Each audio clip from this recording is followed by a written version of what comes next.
Yes, good evening. Welcome to the programme. We are live once again from the Cardiff City Stadium. Wales against the Netherlands in the Nations League.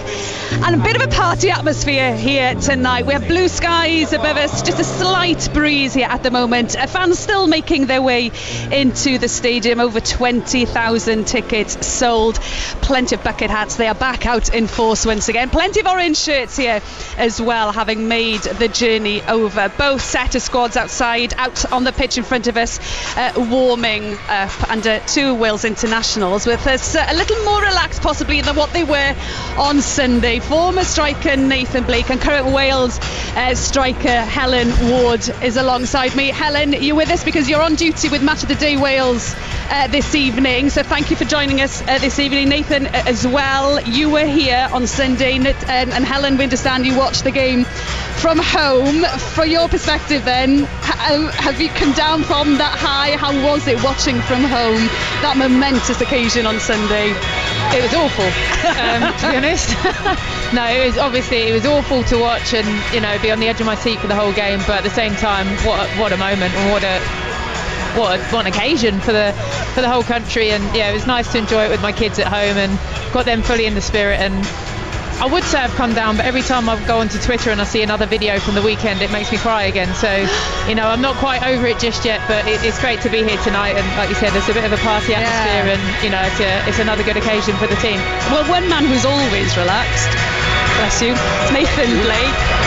You're just looking forward to this game this evening, aren't you? How are you feeling 3 days after that game, that result? Yeah, I just totally relaxed today, I suppose. You know, I mean, the work is done, we know, but still, you know, there is work to be done.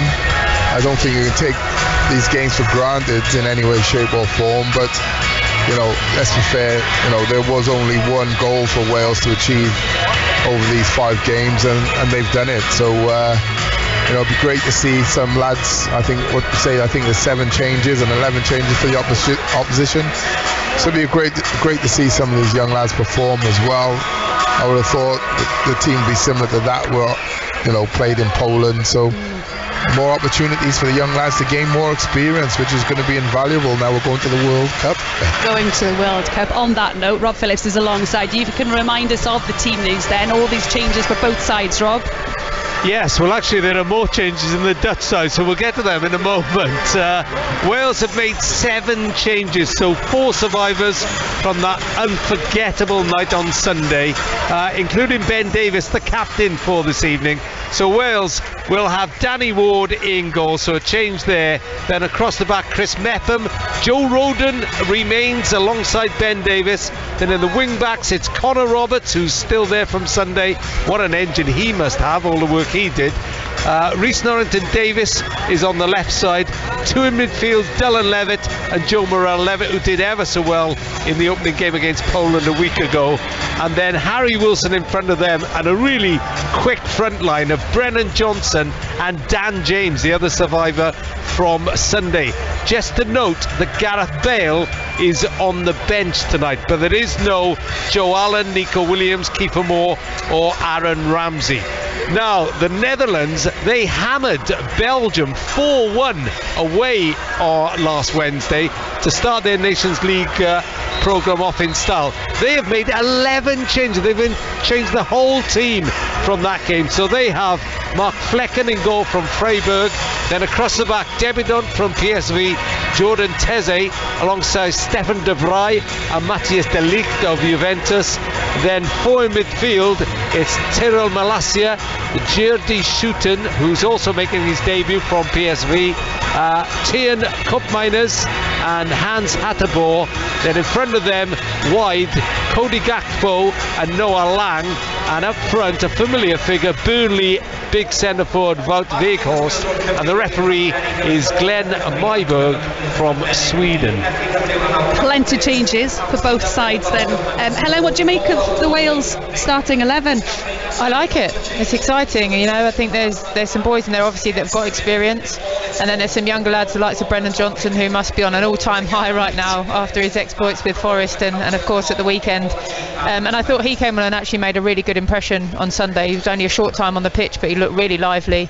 Harry Wilson, we all know about him. So yeah, it's a good-looking side with a mixture of youth and experience, but enough in there, I think, to go on and put on a positive performance. Yeah, and Nathan, do you agree? Is it a strong enough side, I think, to face Netherlands? Because it doesn't matter what team the Netherlands put out, they are on quite a run at the moment. I think they're 10 unbeaten. Yeah, they're absolutely stacked with players. Often the case with the Netherlands, it's just whether or not they can pull it together, and they're all singing off the same hymn sheet. So no surprise there with the quality that the Netherlands possess. But yeah, I think, you know, if you look at the Poland game, we went into the Poland game with we say sort of a backup team, and I think a lot of us were fearing the worst, but the boys went out and held their own, more than held their own. Should have come out of that game with a result. And you have to say, you know, the process, they seem to trust it more than anything else, and why not? It gets results, right? So you know, on paper it looks like the Netherlands are streets ahead of us, but it never really works out that way in games. And as Helen was mentioning, Brennan Johnson, that we will hear from him and Rob Page before the 7:45 kick-off here at the Cardiff City Stadium this evening. Wales, to remind you, they're in League A, the top league, of course. They're in Group 4 in League A. Elsewhere in that group this evening, well, Belgium, they'll hope to bounce back from that 4-1 home defeat by the Netherlands. They face Poland tonight. And also in League B, Ukraine, they have to put Sunday's disappointment behind them as they travel to Dublin to face the Republic of Ireland, while Scotland face Armenia. But back to events here at the Cardiff City Stadium, and as we know, one man has had quite a season, and particularly the last few weeks. Wales and Nottingham Forest forward Brennan Johnson. He came on as a sub in Wales's win on Sunday, just a few days after securing promotion with Forest to the Premier League. 23 years they've waited to get back into the top flight. Forest have risen from the bottom of the Championship to the Premier League. Wales have done it. They've reached the World Cup. Their drought is at an end. It's just delirium at the Cardiff City Stadium. It's been an unbelievable week. It still probably hasn't settled in, but yeah, I've enjoyed every minute of it. You think of World Cup and you think the elite team, the countries in the world, and we want to be part of that, and I think we can. We have the good players to do it, and yeah, for me it's a dream come true. I mean, you see them growing up with big World Cups, how much of a deal it is to everyone, how much people watch it, and to be a part of that is something that, yeah, I can't really believe. Do you think in your mind you have to start impressing now to get selection for Qatar? Does it start here? I think it started as soon as I came in with Wales. I think I've always had to improve and keep doing better and keep working harder at where I am at club. I think that's what gets you caught up again. But yeah, especially now getting into World Cup, I need to go again and keep doing what I'm doing and hopefully get on the plane if I can. Steve Cooper, a proud Welshman, has he been in touch yet? Yeah. He said he sent his congratulations after the game and sent me good luck before. Yeah, I'm sure he's really happy with it. And Johnson wants it played across, and here's Johnson! Yeah! Brennan Johnson scores! The crucial goal! Johnson scores again! It's 1-0 Forest on the night! The prospect of going into a season, you're first in the Premier League and a World Cup campaign, I mean, just how much does that turn you on? Yeah, I mean, it's unbelievable. I think it's everything I wanted at the start of last season, to be in the Premier League and to be able to go to a major tournament with Wales, and luckily next year hopefully I can do both. I mean, I've still got to impress at Forest to get on the plane because there's a good squad and anyone can really get on there, but yeah, the thought of doing that is really exciting. The world really is at your feet now, isn't it? I'm not sure of that. I'm just going to keep working hard and keep hopefully doing what I'm doing. 21 years old, Helen. How calm did he just sound? Know what he's just achieved in just a matter of days, matter of weeks. Brennan Johnson there. Just how special a talent is he now? How special can he be? Yeah, I think we saw, we've seen all season with Nottingham Forest, and we saw on Sunday, and then in the glimpses we've had of him in a Wales shirt, that he's got something about him. He's got that air of cool, calm, collected, but he's got that burst of pace and trickery and such composure for a young player. And I'm so excited to see him, you know, for this Wales team, but also in the Premier League next season. I think that will be a real test of his character and his talent, but I'm sure he's going to pass that with flying colours, because he looks a real prospect, and as you said, he takes everything in his stride, and you know, that's only a good thing for a young player, and he's learning off some of the best in the world up front in that Wales team. That's the thing, isn't it, Nathan? He's learning off some of the best players we've ever seen in a Welsh shirt. At the moment, he's just experiencing good times with Wales. Long may that continue, of course, but to be experiencing that at such a young age as well, that will just stand him in such good stead for his next season with Wales at the World Cup, hopefully, of course, in that squad, with Nottingham Forest in the Premier League, and seasons coming, of course, next 2 seasons coming up. Absolutely, Beth. It's I think Helen mentioned it, yourself mentioned it, you know, standing himself in good stead. I just think what he's learning off those players like Gareth Bale, and listening to his interview there, is, you know, who's going to be taking the mantle on as the leader for Wales when those boys step down. The likes of Bale, the likes of Ramsey. You know, it is those special players with a good team around them that's actually got us over the line. So, you know, we're not a huge nation, hence why I think it took 60 odd years to get back there. So someone's got to be the man, right? Someone's going to have to step up, or 1 or 2 other players are going to have to step up and really be special players and special talents for Wales. So, you know, fingers crossed it's him, because right now he's looking like, you know, the most likely prospects of the youngsters who have come through in the last year or so, who's got, you know, a really, really bright future ahead of him. We talk about him being calm, collected, but when we do hear interviews with some of the younger players in the squad, Helen, that's often the case with many of the other players as well. You do feel, as we've mentioned time and time again, going back years with this sort of squad, they are friends, they are big mates within that squad, and you do get that sense, despite, you know, as we said, he's 21 years old, you've got Gareth Bale 10 years plus on him, but they're all so close-knit, aren't they? They are, and I think that's the culture that's been created over the past however many years. You know, and it started with Gary Speed. I think he was the one that started that and brought the group together, and, you know, Chris Coleman and Robert Page have carried that on since then, and, you know, it's credit to them, but it's also credit to those senior players, because they're obviously comfortable having these youngsters in the group, and as a young Welshman, you know that you're going to get a chance. It doesn't matter whether you're you know, how old you are. If you're good enough, you're going to get an opportunity at senior international level, and I think that gives them that air of confidence and calmness that, yeah, I've been chosen for a reason and I can go out and do it on the pitch, and, you know, that's credit to the whole environment that's created not only by the staff but by the players as well. Very pleased to say we're also now joined by former Wales international James Collins. Thank you for joining us, James. How are you? How have you been over the past few days? Pretty the same as everyone, probably. Yeah. Very excited, very proud of the lads, and yeah, looking forward to Qatar. Who did you speak to? Did you party with them on Sunday? Yeah, I spoke to a few of the boys before the game. Obviously a lot of nerves, but excitement. That's the beauty of having a young squad. You know, they've gone out and played with no fear.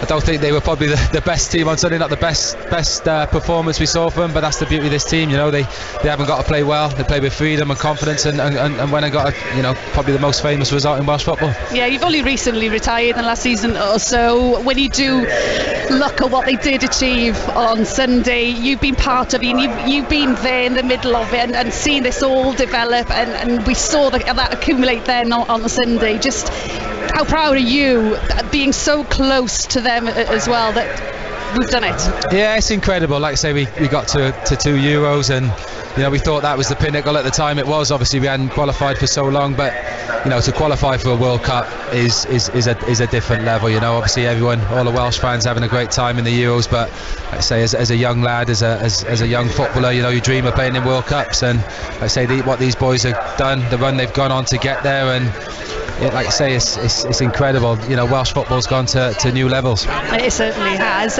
With regards to this evening's game and the team, just your thoughts on the team that Rob Page has picked this evening? Yeah, I think we all knew he was going to have changes. I'm not sure if that's down to hangovers or giving younger lads a chance, but yeah, it's a perfect opportunity. Like I say, after the high of Sunday, you know, a lot of the young lads are coming in and with a chance to prove himself. Like I say, every player in that squad's going to want to go to Qatar, and I say this is the perfect opportunity to go out against a very strong Holland team. I know they've made 11 changes, but still a world-class team, to go out and show Robert Page what they can do, because, you know, I went to the Euros Euros 2016 didn't play a massive part. You know, it was amazing to be in the squad, but you want to be in that starting 11. You want to be playing. So, like I said, it's a huge chance for these young lads to show Robert Page what they got. Briefly, what do you think will happen here this evening? Wales are on a massive high. They've got a huge, a tremendous record at home. It's a good opportunity to give the youngsters a chance, but Robert Page will want to keep the momentum going. He'll want to keep the home form, the results going. So I'm going to go 2-1 Wales win. Brilliant, I like that. James, thank you for your time. Helen, I know you have to go as well shortly, but for you as well, how do you think things will go this evening? Yeah, confident? Similar to James, I think these boys are going to go out there and want to prove a point. The performance that a similar team put out against Poland, just before the Ukraine game was fantastic. So why not? They're at home. We love playing at the Cardiff City Stadium. So we do. I'm going to go 1-0. 1-0 from Helen, 2-1 from James. 7 changes for Wales this evening. 1 for Radio Wales Sport. Wales striker Helen Ward, thank you very much indeed, as she makes way for her teammate Tash Harding. How's the traffic in Cardiff, Tash? As what you would expect. Helen is giving me grief now. Helen, a brilliant stand-in. Tash, how are you? I'm good, touched on the game on Sunday, of course, but let's just get because you were here, you were part of the emotion and everything, and the nerves, all the emotion that was here on Sunday. How was it? How has it been for you? Well, obviously I was sat with my 2 best friends, Blakey and Rob, and it was amazing to be part of it. It was every emotion you probably could have thought of. We probably were all a blubbering mess at points in the game, trying to hold it together. I think at points we forgot we were doing the radio and just sat here like fans. But for us, again, it was just amazing to be part of it.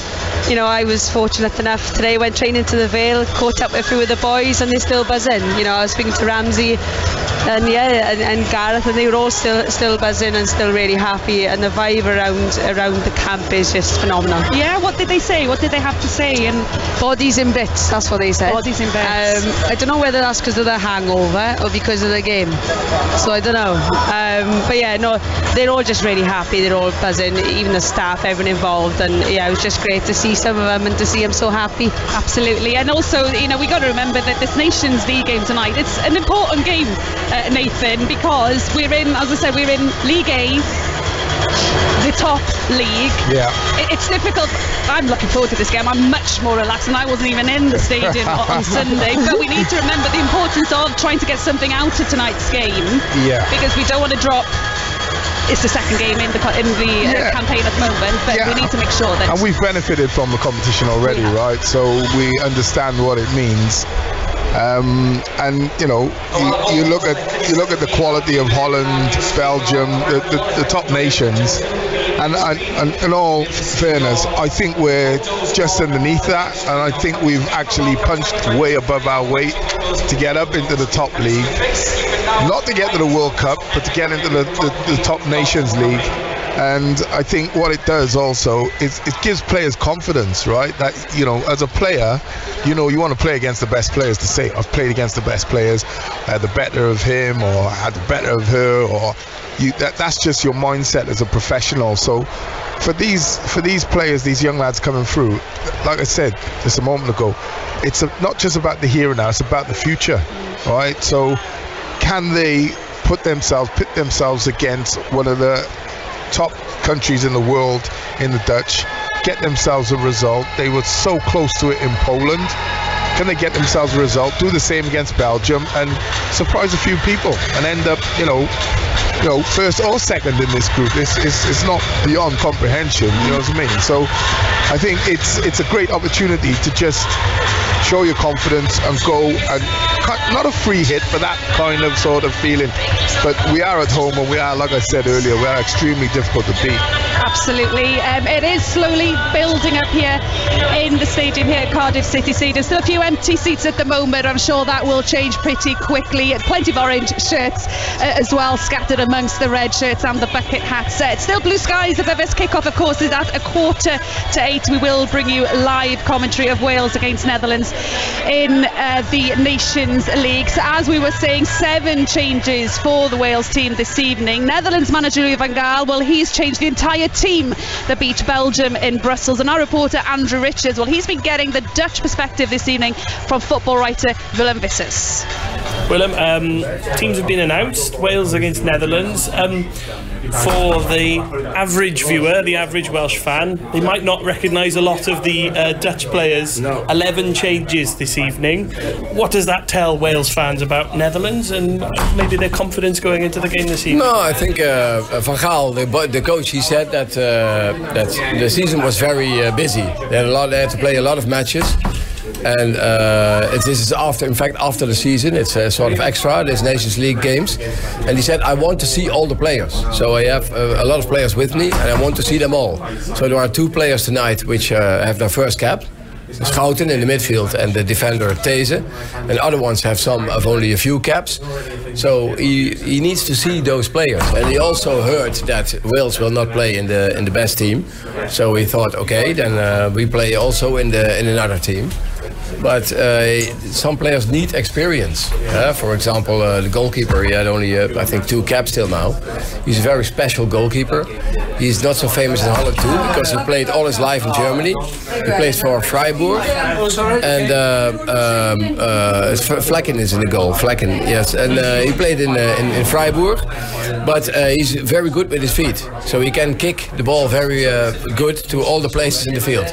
So he wants to see that, because he wants to play that sort of football. Van Gaal always wants a goalkeeper who is a good football player too. Okay. So and other ones like Schouten, he's not so famous in Holland too, because he played in Holland for only small clubs. He's a midfielder, but he plays in Bologna now in Italy. So Bologna is not a very big team, so we don't see a lot of Bologna in Holland. So for many people in Holland, that's a little bit a surprise too, and they don't know so much about him because he played only in small teams. And there's a player starting on the wing, Gakpo. Is he someone that is highly rated? He is one of the most biggest talents in the Netherlands. He's playing for PSV Eindhoven. They think the question now is, will he stay for 1 more year in Holland, or will he go to a big club in the Premier League? So there are a lot of clubs who are chasing after him, like Arsenal, I think Newcastle United, more teams. So that's also he played a few times in the national team, but he's a very spectacular player. And just lastly, what are your thoughts on tonight? You've seen Wales qualify for the World Cup on Sunday. They've changed their team a little bit tonight. Yeah, are you hopeful? How many other players? 7 changes. 7 changes. 7 changes. Yeah, I saw the match on television last Sunday, and it was fantastic. I saw them also in live in the stadium against England in the Euro 2016, and also in the semi-finals against Portugal. That was a little bit less, but the atmosphere was fantastic, and it was a little bit. I also sure it was nice when Ukraine went because of the war, but everybody thinks Wales is a fantastic country with a lot of nice people, with quite relaxed people. They help you all the time, so everybody thinks it's good that Wales is in the World Cup for the first time since 1958, when Pelé scored against Wales. We like it very much, and it's a pity that Bale is not playing, for example, because we all know him, and in Holland his players are not so famous in Holland who play now, but I think the people will also have a thank for the players for last Sunday. So I think the atmosphere in the stadium will be great. So that was the view from Dutch football writer Willem Vissers there, speaking with our reporter Andrew Richards. It is 7:30, just 50 minutes or so now until kick-off here at the Cardiff City Stadium. Rob Phillips, our football commentator, is alongside me. If you can remind us, please, Rob, of tonight's team news. Loads of changes. Yeah, certainly. Well, an entire team change for the Netherlands. But let's go to Wales first. Danny Ward in goal across the back. Chris Mepham, Joe Rodon and the captain Ben Davis. Connor Robertson, Rhys Norrington Davis, the wing-backs. Dylan Levitt and Joe Morrell in midfield. Harry Wilson there as well. And up front, Brennan Johnson and Dan James. As Amar Heed sounds behind me. Don't think David Ewan's here tonight. The Dutch team, Netherlands, a total change. So they've got Mark Flecken in goal. Across the back, Jordan Teze making his debut. Stefan de Vries and Matthias de Ligt. In midfield, Tyrell Malacia, Jordi Schouten also on his debut. Tian Kopmanus and Hans Hatterboer. 2 wingers, Cody Gakpo and Noah Lang, and up front the giant Burnley striker Wout Weghorst. The referee is Glenn Nyborg of Sweden. David the one I think is resting his voice after coming up for an encore at the end on Sunday. Bale on the bench, Tash. Did you expect him to be part of the matchday squad? I know he'd want to play, but on high from what they achieved, of course, on Sunday. But when he came off the pitch, when he was substituted, he looked spent, didn't he? Yeah, well, he hasn't really played much, and I think Rob came out and said, didn't he, during one of his interviews, that we all know that Bale has to be playing. When he doesn't play, he picks up niggles, and they try to look after him. And you know, I've seen him around the last 2 days now at the Vale, and he's not walking great, I got to be honest. So you know, he is trying to recover, but he is in the matchday squad. I think, you know, a lot of people probably thought he wouldn't have been in the squad at all. But for him, I think he wants to be involved in as many games as he can. So no, I'm not surprised that he's on the bench. I think they're just going to try and rest him now, probably try and play some part Saturday and maybe the next game as well. And what about the situation then for Bale club-wise, then, Nathan? Well, it's really important. It's almost like he's got to find the perfect situation. I think he's in the matchday squad today because he's going to be telling himself, come World Cup time, you've got 3 days to recover and go again. You know, we had it in Baku, and we've seen some good performances from him. I don't think he was ever at his best there, but you know, coming back to club football, he's going to have to find a club that suits him, where I think, number one, I would be thinking, I want to play in heat. It's a lot better for my muscles. Plus, I'm going to play in a World Cup in heat. So I'll be looking at that situation, and somewhere where I can go and play at least 2 games in a week. I need to try and get my body used to playing 2 games a week. And he's only building up to the World Cup, because I mean, I know we're all retiring him, but I would expect him, with the way his body is, and once you've made that sort of like getting to the World Cup, it's not that your body relaxes, but it is a few. I've done it. And he will achieve everything that is to achieve. He's ticked everything off. So it's an incredible career he's had. But for him now, club football, club-wise, I know there's talk of Cardiff City. No. I can't see that working, if I'm totally honest. Like I said, I think he needs to go somewhere and play, you know, a very competitive level of football, and where he can play twice a week, but where the climate is a bit warmer, and that would signify America to me. He's happy here, Tash. He's scoring goals here at Cardiff City Stadium. He'd be at home here, Tash. But I think, you know, the Championship's a different kettle of fish altogether. You want to get fit for Everest, play in the Championship, and, right? you know, we need him to be fit but not run to the ground. So I think for us, it's got to be a top team. I'm not saying Cardiff's not, but it's got to be in a top league and a top team. I think he's more than capable enough of still playing top level football. 10 minutes or so away until kick-off here at Cardiff City Stadium. As we've been talking, plenty of changes from the side that got Wales to the World Cup on Sunday. Chance for others to give themselves a chance to be on that plane to Qatar. Let's get the thoughts now of Wales manager Sgorio's Sioned Dafydd has been speaking to Rob Page. Rob, 7 changes to the team who started here against Ukraine on Sunday. What would you like to see from your players this evening?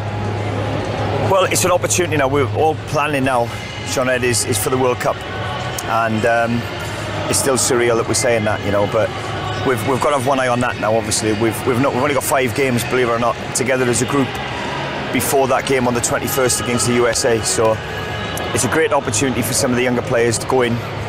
Holland have made 11 changes, so they've got that luxury to be able to do that. There's fresh legs. There'll be a quality in abundance, and that's what we're going to face in Qatar, so it's a great test for us. You pretty much just answered my second question, to be honest. 5 games to go until Qatar, Rob. Does that pose an extra significance on these Nations League games now? Yeah, absolutely.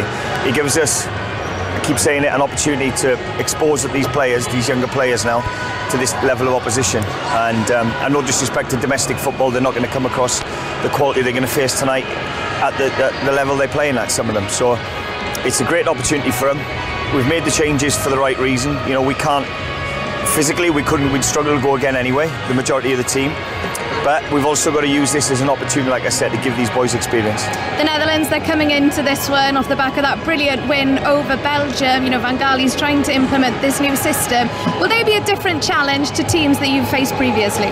Well, you know, he's got a wealth of experience. He's an absolute legend, isn't he, the manager? And and there's no surprise that he's had the impact he's had on the group of players.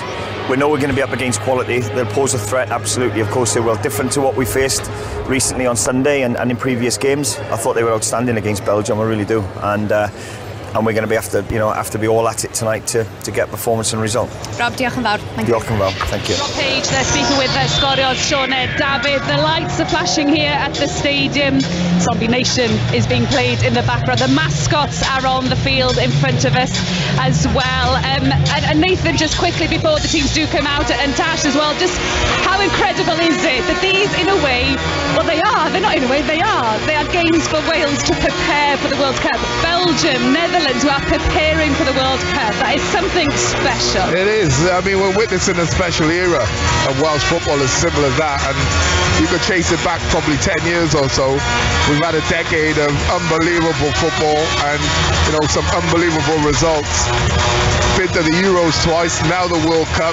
And like you say, Ben, preparing in these games, using these games to prepare top nation against top nations, to prepare for a World Cup in the winter. So listen, it's just every time you say it, you just start smiling, right? Yeah. And Tash, has it sunk in? I don't think it has. I don't even think the boys is sunk into the boys either. Because they have another game. Exactly, it's a busy week. Time to digest anything. And like Blakey said, these are the games that you want to be playing against. These are the games that, who would have said this is how you're going to be preparing for the World Cup. And this will put them in a really good position in preparation for that World Cup. And, teams are going to want to play them now that are highly ranked. They certainly are, and both teams are now coming out onto the pitch here at Cardiff City Stadium. Wales against the Netherlands in the Nations League. Kick-off in a matter of minutes. Your commentary team this evening, Natasha Harding and Nathan Blake are alongside Rob Phillips. Well, I'll ask everybody, have you recovered from Sunday night? Thought not. We're all still smiling here. Everybody has big, big smiles on their faces. As I walked in, there's just a different atmosphere. It's because Wales have qualified for the World Cup for the first time in 64 years. And I'll never get tired of saying that. So the two teams are out, and we're about to hear the Netherlands national anthem, the oldest national anthem in the world.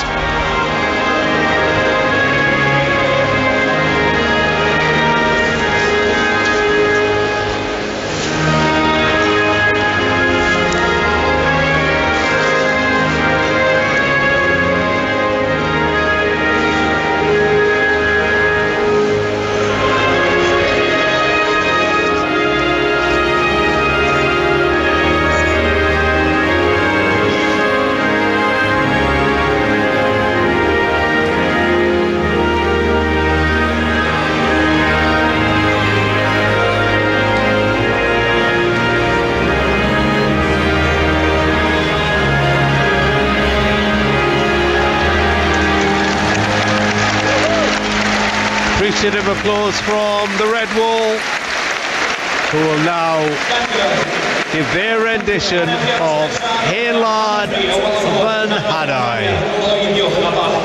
Please remain standing for the national anthem of Cymru, the Red Wall. Sing it loud, sing it proud.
some Dutch fans in front of us, and they were looking around and smiling while that anthem was on.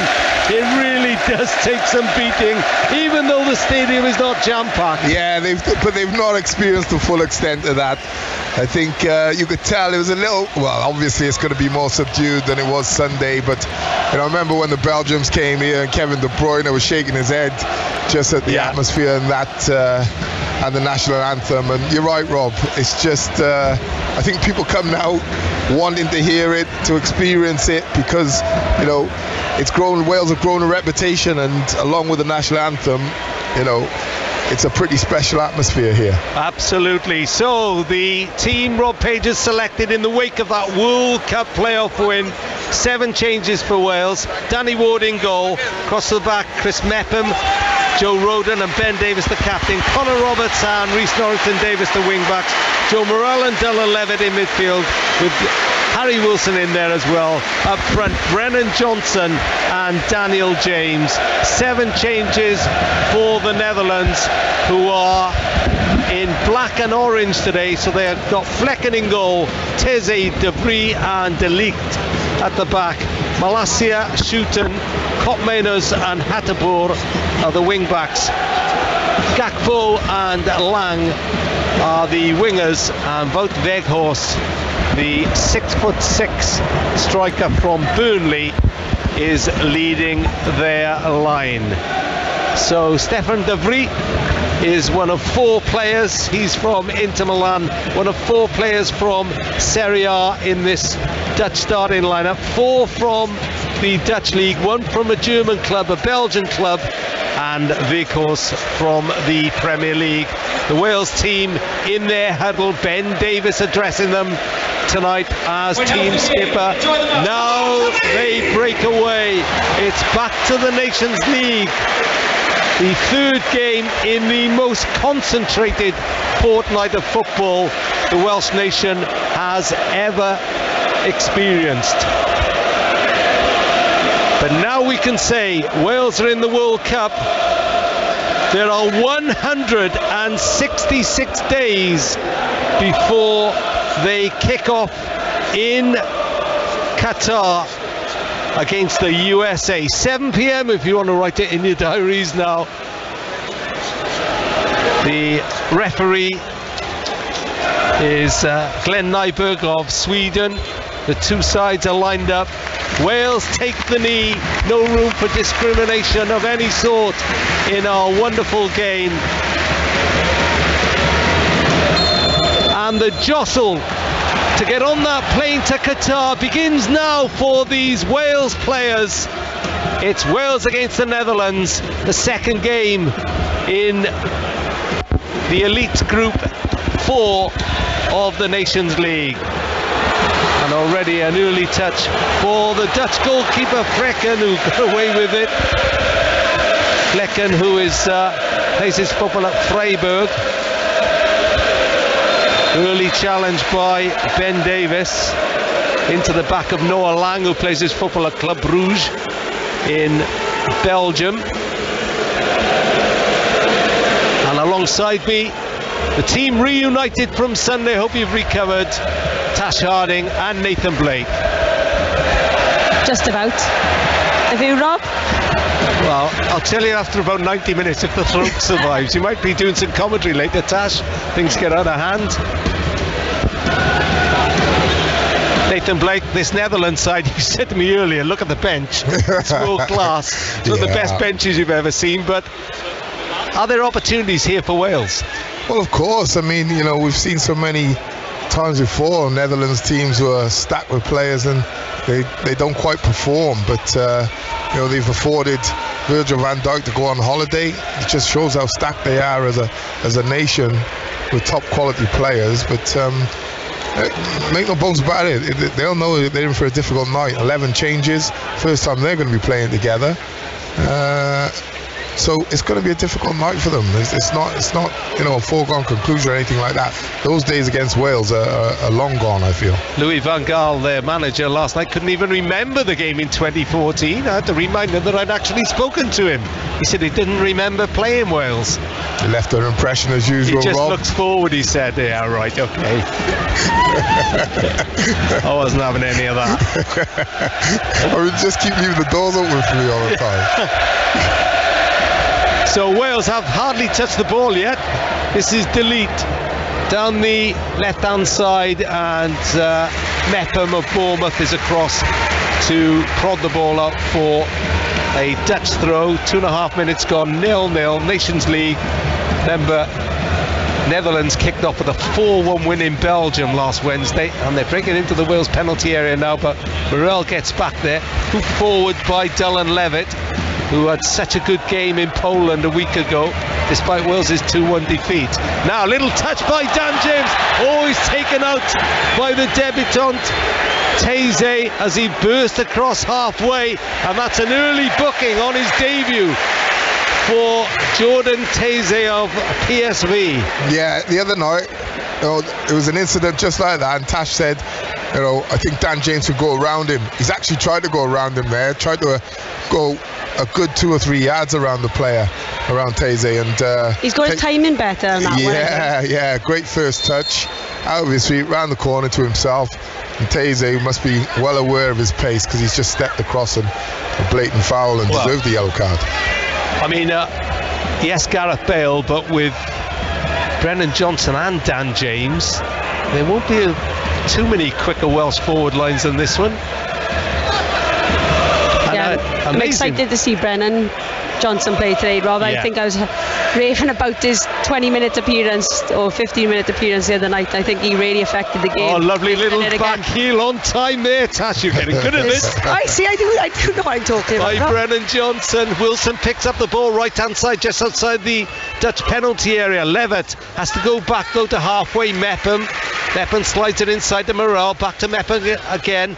Now it's Levitt wearing number 3, slides it through a gap between the lines, but Johnson wasn't on the same wavelength then, and it's 0-0 on BBC Radio Wales, your World Cup station. We can say that officially now, with Wales every World kick Cup of the game. Station, How good does that sound? How good does that sound, Rob? Just keep saying it, gives me tingles. Okay. Right, have we got to search for our hotel now, boys? Or I'll take a tent, me.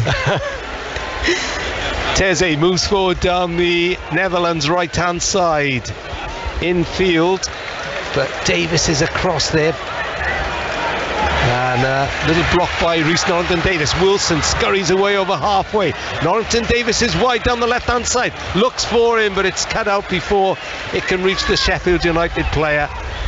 And it remains goalless. And the first touch for the Dutch captain, Stefan de Vries. I think if you take out Davis and Ward, I think everyone's under 25, aren't they, Rob?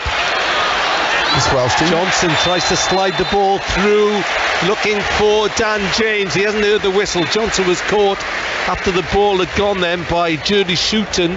He is also from PSV. He's on his debut as well. Is he's Bologna, not PSV. But he is making his debut. There you go. I was just asking Rob. I don't know if you heard me. Ben Davis, take him out. Ward, take him out. I'm buying time. Oh, I thought. Give me a chance. Here's Roberts. Pumps the ball into the box low. Pumped away, though. Picked up by Wilson. Levitt in the centre circle. Exchanges passes with Fulham's Harry Wilson, the most assists in the top 4 divisions last season, and the ball is given away, picked up by Hans Hattebar. He's a right back, plays his football at Atalanta. Yeah, that's twice by Dylan Levitt in 5 minutes. Just settle into the game. Done ever so well out in Poland. He looked excellent. Hattebar charges forward. He's just offside, and if you've ever seen Atalanta play in Serie A, then you know they love to burst forward with pace. Third man run, they love a third man run. Yeah, they're an exciting team to watch when they get going. Yeah, absolutely. And he is one of those. He's nicknamed Mad Horse because of his work rate and his runs down the right touchline. What's your nickname, Tash? No, it's too early for that, Rob. 0-0, 6.5 minutes gone. Touch inside by Connor Roberts, but he's won the ball back and he's thumped it into Cody Gakpo, the PSV winger, and he's won a throw-in on halfway in front of Rob Page, who was still beaming on yesterday afternoon when we saw him at the Wales headquarters. I mean, why wouldn't you? Yeah. You know, it's, you know, he's saying to people, remember, like... Oh, Roden runs into trouble here. Chances Netherlands break forward. They're into the penalty area. Ball across, and it's nudged over the top by Toon Koopmeiners, who also plays his football in Atalanta. He must have taken a deflection because it's gone out for the game's first corner. Yeah, it's I 0-0. just felt a Rodon's full touch in the beginning. I'm not sure who's broke the lines, but I thought he should have gone left to his striker, Weghorst. And instead, he went to the right, and I just thought that was going to give us a chance to get players back and defend. They went 3 for 3, didn't they? Bit of a trap on Roden then. I don't know why. Again, we saw that in the first game, didn't we? Rushing his passes. He just needs to take time. He's got a lot more time than he thinks. Yeah, there's Koopmeiners as well. He's pretty decent on the... This is Koopmeiners with a corner, goes all the way across the Wales box. Curved away, Johnson helps it on. James gets there first. Just goes the wrong way though. Nick back off him, and then Levitt halts the curving run of Noah Lang, and it's 0-0. Delete across to the booked debutant Teze. Now De Vrij, vastly experienced, stepping in for Virgil van Dijk, who's allowed off on holiday after that win over Belgium last week. Belgium having more of the ball, but Wales are getting used to this. It's the way they've learned to play when they have to. Yeah, it's almost like a return to the Chris Coleman days, especially in the very early days. Wales would sit back, deep defensive block, you know, 5 at the back. That 5 would, you know, become a 3 because the 2 wide boys, the wing backs, would move into midfield as they grew in confidence and the opponent tired a little. But yeah, like you say, Rob, it's a pattern of play they seem to have down to a T. This is Koopmeiners, but he can't get it past Joe Morel. Morel has gone flying off the pitch onto the touchline, and he's rolled back on now, so it was clever thinking, but I'm not sure the referee has been, well, I was going to say conned, because he didn't see.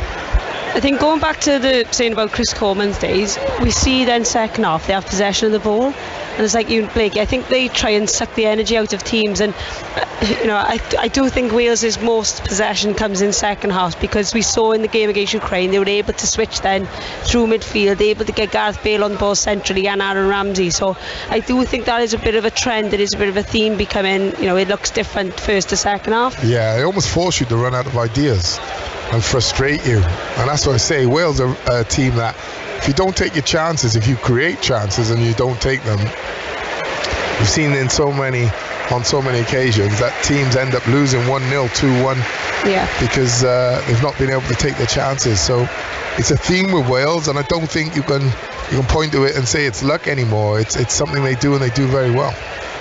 Well, then in the World Cup it's obviously working now, isn't it? Absolutely. They've done something right, haven't they? Absolutely. Yeah. After 64 years, did you know? How many? No, tell us about the first one then. I wasn't there then. No, let's have none of that. 18 then, Rob.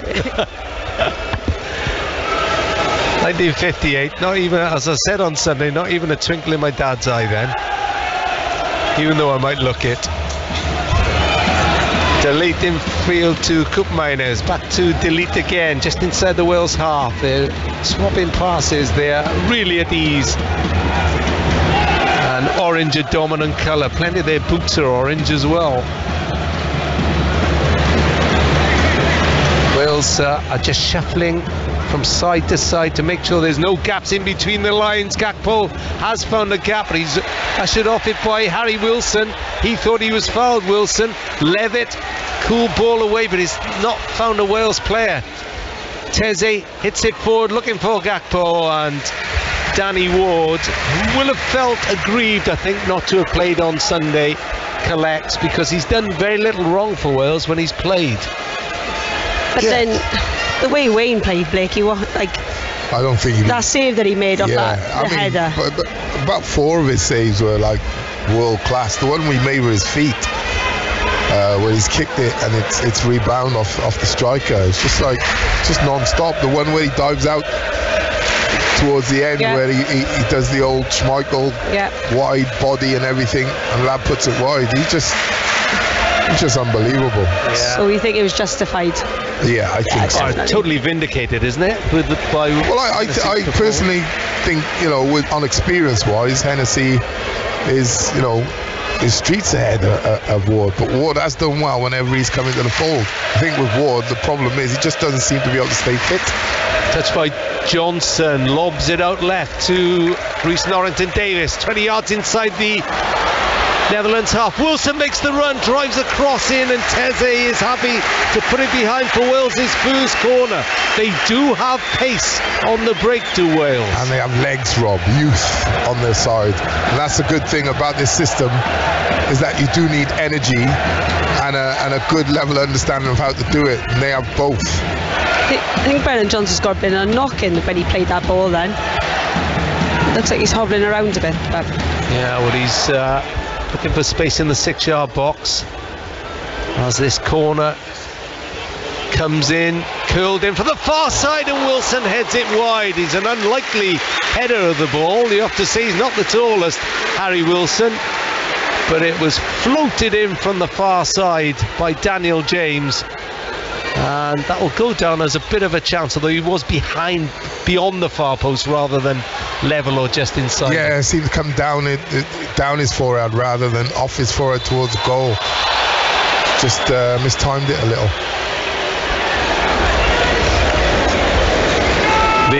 Roden is fouled for penalised for a foul on Wout Weghorst then. Belgium-Poland is still goalless. Remember, Poland started with that 2-1 win over Wales in Poland last week.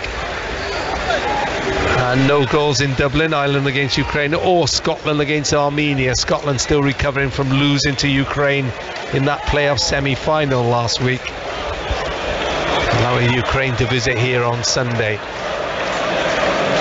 0-0, 15 minutes gone. BBC Radio Wales Sport.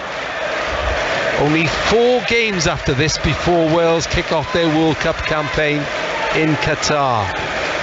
It's before they kick off what, Rob? Worth bearing in World Cup. Did you know? Oh, okay. Sorry. Davis, don't know what we're going to say against Belgium on Saturday. 3 games before the World Cup. That's probably it. I see you brought your maths book with you today. Well done, mate. It's written down. Johnson.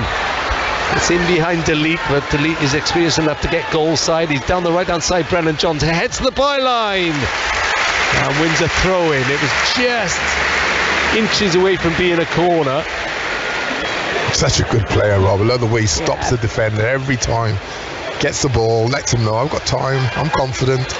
Just going to walk towards you, and then when I decide to go, and I love the fact he goes outside players. Connor Roberts takes the throw short of Wilson. Now Levitt back to Roden, curls in a cross, and the header goes over the top from Rhys Norrington-Davies. Yeah, he's got it at the target, Rob. Norrington-Davies there, fantastic ball in. And if anything, I'd say Norrington-Davies was up, and he had a bit of hang time, but it just wasn't able. He wasn't able to hang long enough.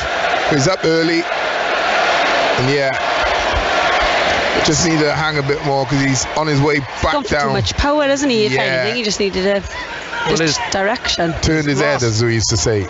He's not a regular scorer. His last goal was March 2021 for Luton against Wickham. Okay, so he's not prolific. He's not prolific. No, he's not like you and Tash Harding. He's more like me.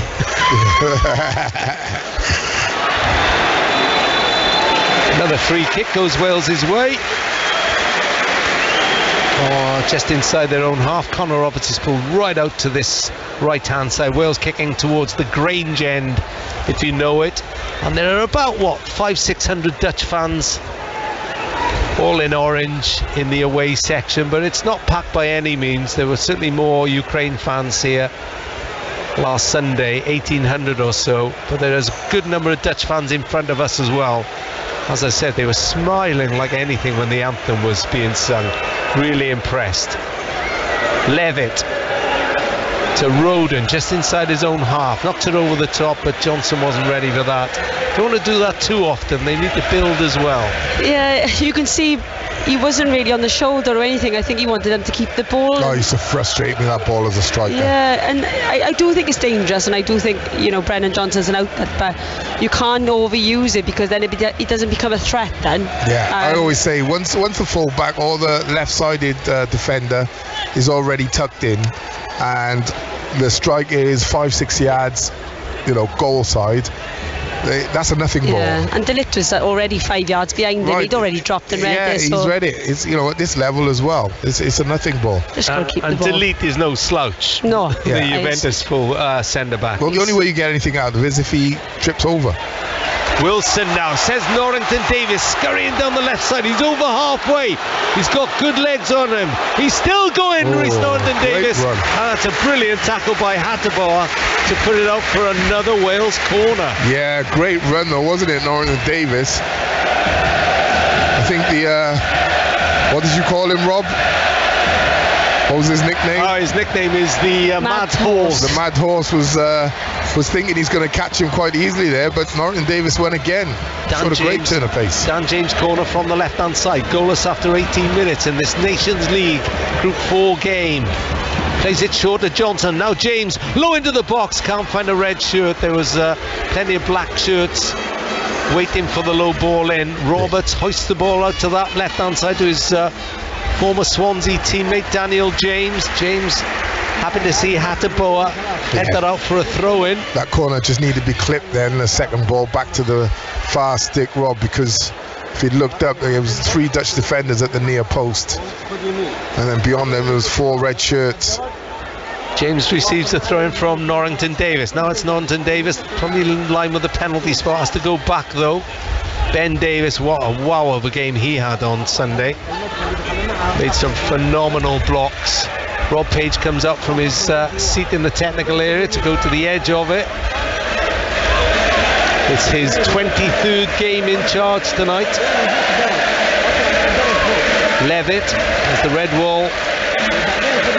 Yeah, he's been off it today, Levitt. I have to say, this first 20 minutes. I have to say, I know there's an argument between him and Morel, who would you start? And after Poland, I thought Levitt had done enough to jump ahead of Morel, but just been a bit lackadaisical today.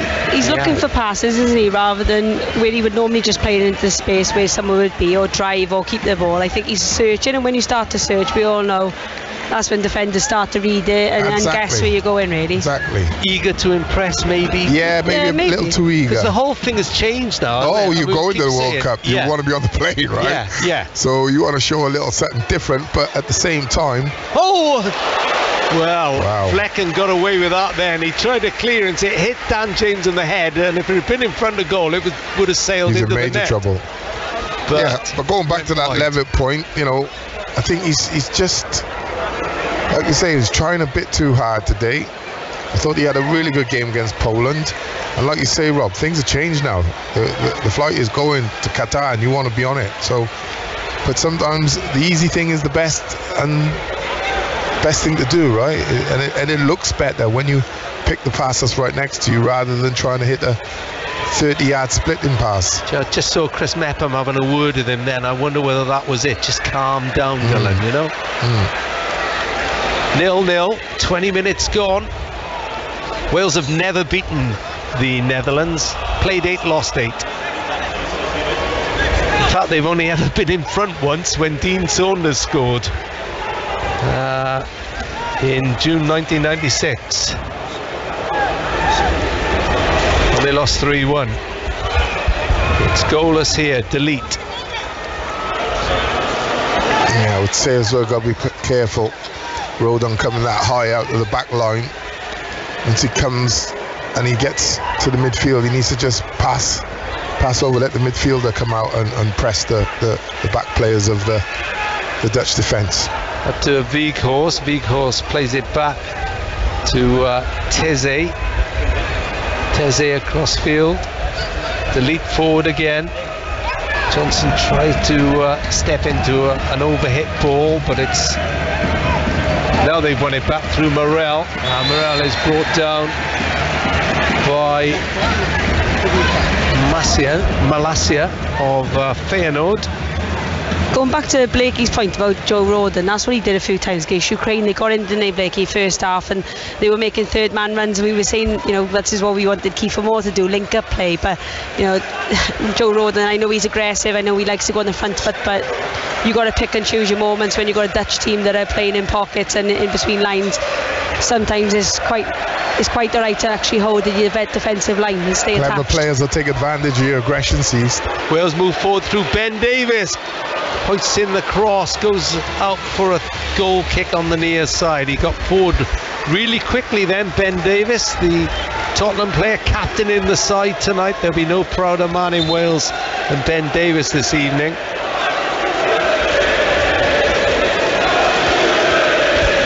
You know, going back to one of our points we made about identifying how Wales play, another thing I thought has been evident in Rob Page's reign so far, we've got some unbelievable fullbacks coming through. Absolutely. Good football players, but unbelievable engines as well, and athletes. Yeah, which is so important to play in this team. Teze has been robbed by Daniel James, brings down James, has to be careful with Teze. He's been booked. It was a short pass out from the goalkeeper. Could have got booked for that one there, Rob. Could have been. He was floated out to him and he was never really in control of the ball as he tried to go forward. And he's having, I don't say too much too soon, but he's having a difficult bout. Oh, it's a lovely ball by Levitt, Connor Roberts, and then Delete slides in, and Roberts gets a hug really from Delete because he just opened his legs and he popped the ball through it. Yeah, Roberts was trying to play it off him to win the throw-in. But that was a lovely ball from Levitt. So it's goalless. But they made a hash of clearing the ball and Norrington Davis gets brought down. Now, this is about 8 to 10 yards outside the penalty area. There's no Gareth Bale. Well, he's on the bench. But we do have Harry Wilson out there. And Wilson has immediately grabbed the ball off Daniel James. It's a bit far out for him, maybe.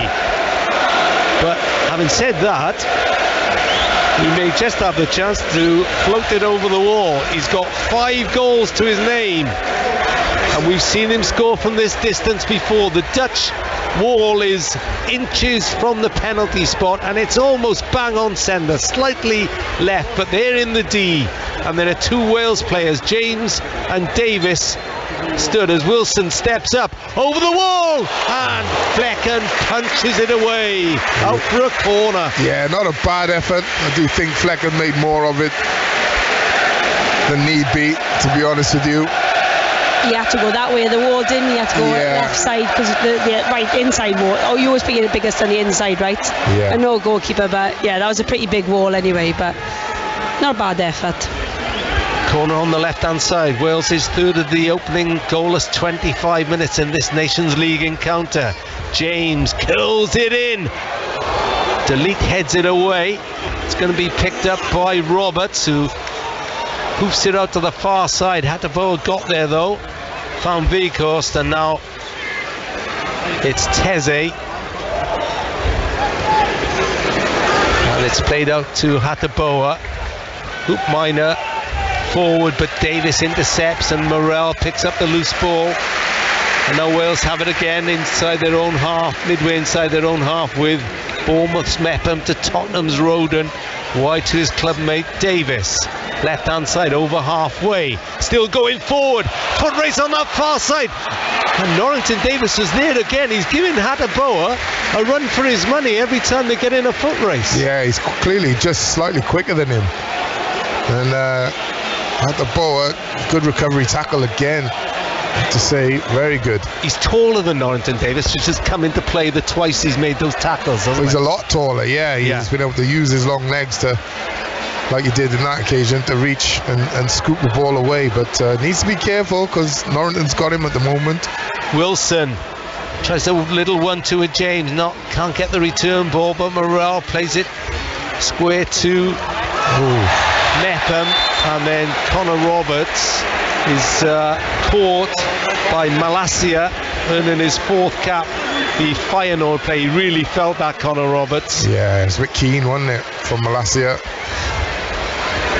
He never was going in to get the in front there. Conference League final a few weeks ago with Feyenoord. It was quite the short pass, wasn't it? Undercooked by Mep, and then I think Connor Roberts actually did really, really well. He read a small little check to see where the defender was, and he sort of put his foot in the way, didn't he? Yeah, it was his leg in the way. Really good tactical. He bought that foul then. That was really good. Although it was painful, but he's up the Crinant Cafu, as they call him. Wilson with a free kick, 12 yards from the left corner of the penalty area, floats it in, headed out by Atabor. Gakpo wins the first ball. Now the chase is on down this near side, but it's too strong, and it goes out for a Wales throw, which has been taken, and Roberts has recovered. 0-0, 28 minutes gone. Netherlands on a 10-game unbeaten run since Louis van Gaal returned for his 3rd spell as the Dutch manager. Dutch master, I think you need to say, Rob. Oh, that comes later if they score. Yeah, I think like just what he's done in his career. It's all right. Whoa. It's okay, Tash Arden can't reach this, can't look over too far, otherwise all my prep will be stolen by my summarisers. I did not see a thing. I spent hours putting all this together. Wait, tell us what the average age is then. Take Ben Davis out the ass to this. All right, well, actually over 25. Right? I'll give you the players over 25. Ben Davis, Connor Roberts is 26. Hold on, there's an attack happening. I'm just buying myself time here. Danny Ward is 28 as Poland go 1-up against Belgium. Robert Lewandowski.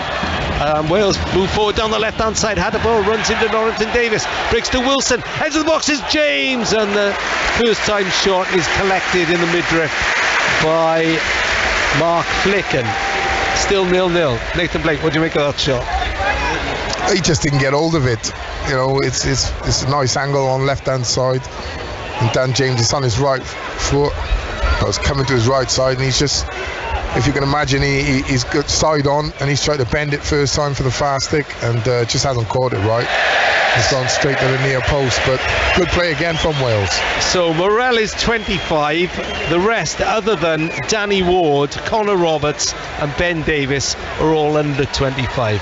Now you satisfied? No, I did ask for the average age. Oh, I can't work that out. You know how bad I am. I thought it was in your notes. Thought I seen it somewhere.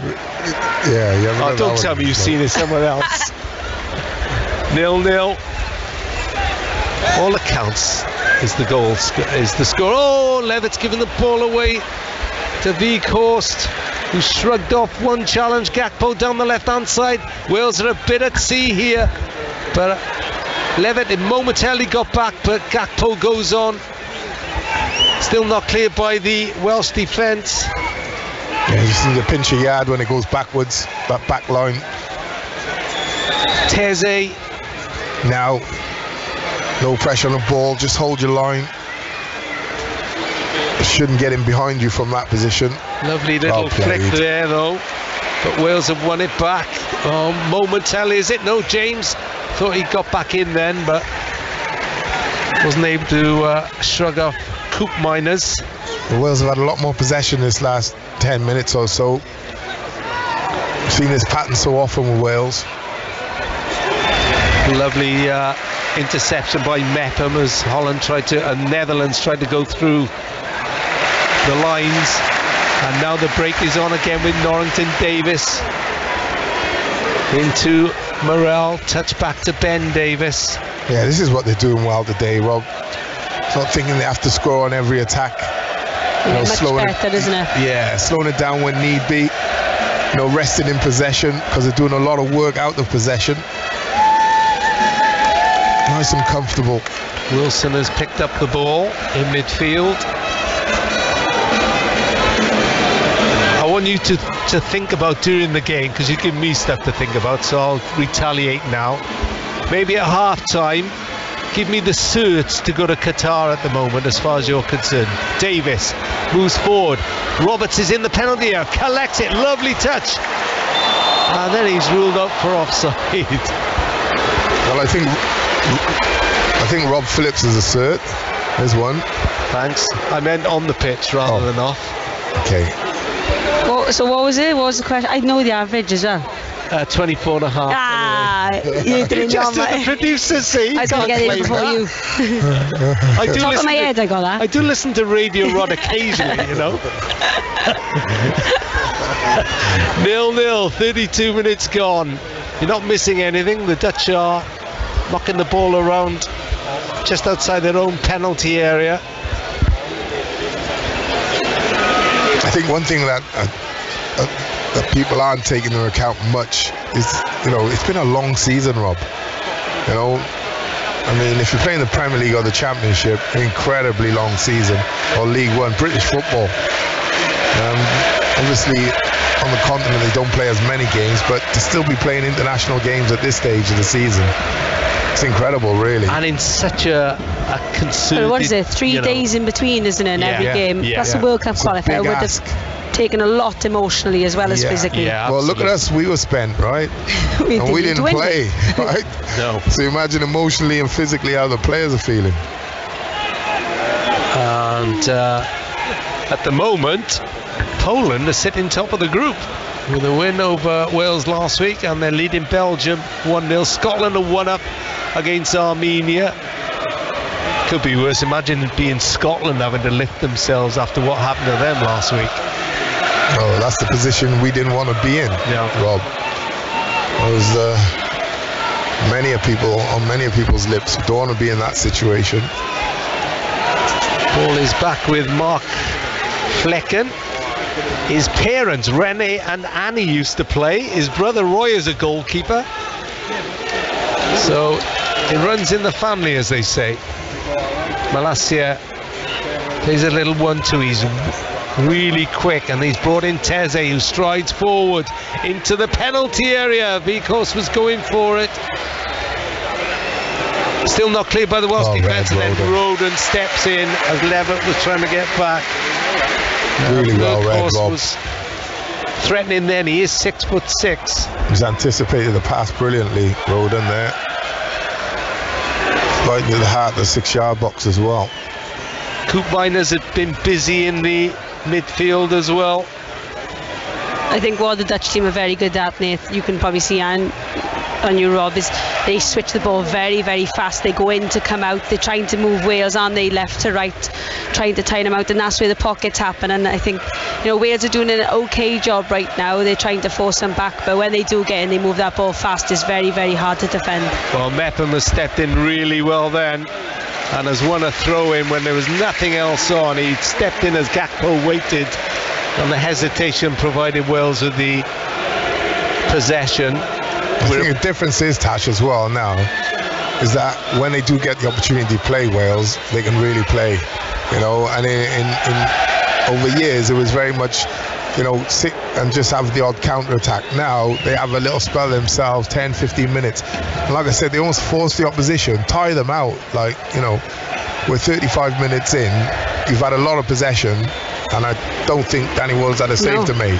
Right, so you kind of run out of ideas against Wales because they're so sound defensively. And I think that's probably allows them then to keep the possession second half. Absolutely, yeah, because the opponent runs out of ideas and he gets tired, or they get tired. So even out of possession, Rob Page is doing a tactical job anyway, regardless. Yeah. Morel comes away from a pretty scrappy bit of play, plays it out to Nolden Davis, who actually beat Hateboer in the air then. Yeah, he's got him on toast at the moment. Those little things, Rob, you do start to get concerned as a player. Player 6 inches smaller than me has beaten me in the air. Right, we've got some breaking news for you. The Red Wall and other Wales fans have got Amr Ohid to the top of the iTunes chart. It's #1, so congratulations to David Ewan. Who'd have thought, eh, Rob? Whoever would have thought. I bet he didn't. He's had a new lease of life, hasn't he? Fair play to it. And royalties. And royalties, yeah. So the drinks are on David tonight, wherever he is. He's probably in concert somewhere.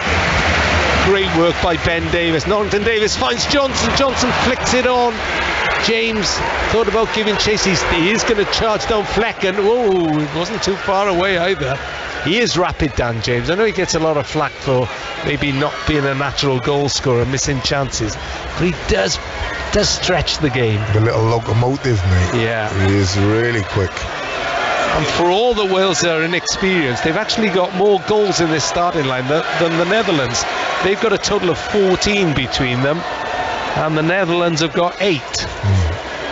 But Dan reminds me of, like I said, I've said it before, Dan reminds me of Raheem Sterling in his younger days. So rapid, just don't always make great decisions, and finishing was okay. You know, since he's been at Man City, and especially under Pep Guardiola, you know, through balls from ridiculous angles, he'll play Sterling, and you know, a very good finisher. Well, Levitt did well then, but he's presented the ball with the interception, and then Connor Roberts has to come across to cut out the cross and put it behind for the Netherlands' second corner. They're just starting to build up a head of steam now, the visitors. It's 0-0, 38 minutes gone. Cody Gakpo, the PSV winger, has gone across to take this corner. He plays on the left, but he's right-footed, so it looks like it's going to be an outswinger. It does. It's helped away by Joe Morel on the edge of the box. And Delete tries a shot, which bounces to Levitt. Levitt looks up, hits it long. Well, if he hit it about 10 yards further, might have gone over the goalkeeper, who was miles out of his penalty area. Important now, Wales don't concede as Netherlands start to get their passing game into gear. You rightly said, Nathan Blake, Danny Ward hasn't had anything serious to do yet. Yeah, it's because of moments like we've just seen with Chris Mepham. You know, in the road on anticipation, brilliant. Blocking things, getting out of the defence, closing people down. Reading the situation, Rob, before it actually happens. Great anticipation. Yeah, he played well against Poland, man. I thought he was brilliant there as well. 0-0 into the last, just approaching the last 5 minutes of this first half at the Cardiff City Stadium. By no means full, it's about 20,000. The top tier of the Ninian stand opposite is empty, but my word, I remember the days when 20,000 we'd be doing cartwheels. As Ben Davis. Crunching challenge by Ben Davis as Koopmeiners threatened to break through. He got to the penalty spot. He's a dangerous player, Koopmeiners. Hasn't scored yet for his country, but he was close to being in a great position to do so then.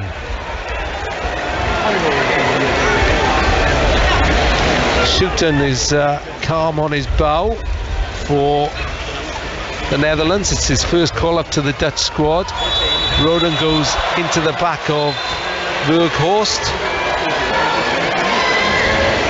And Ukraine have gone 1-up in Dublin in the Nations League Group B.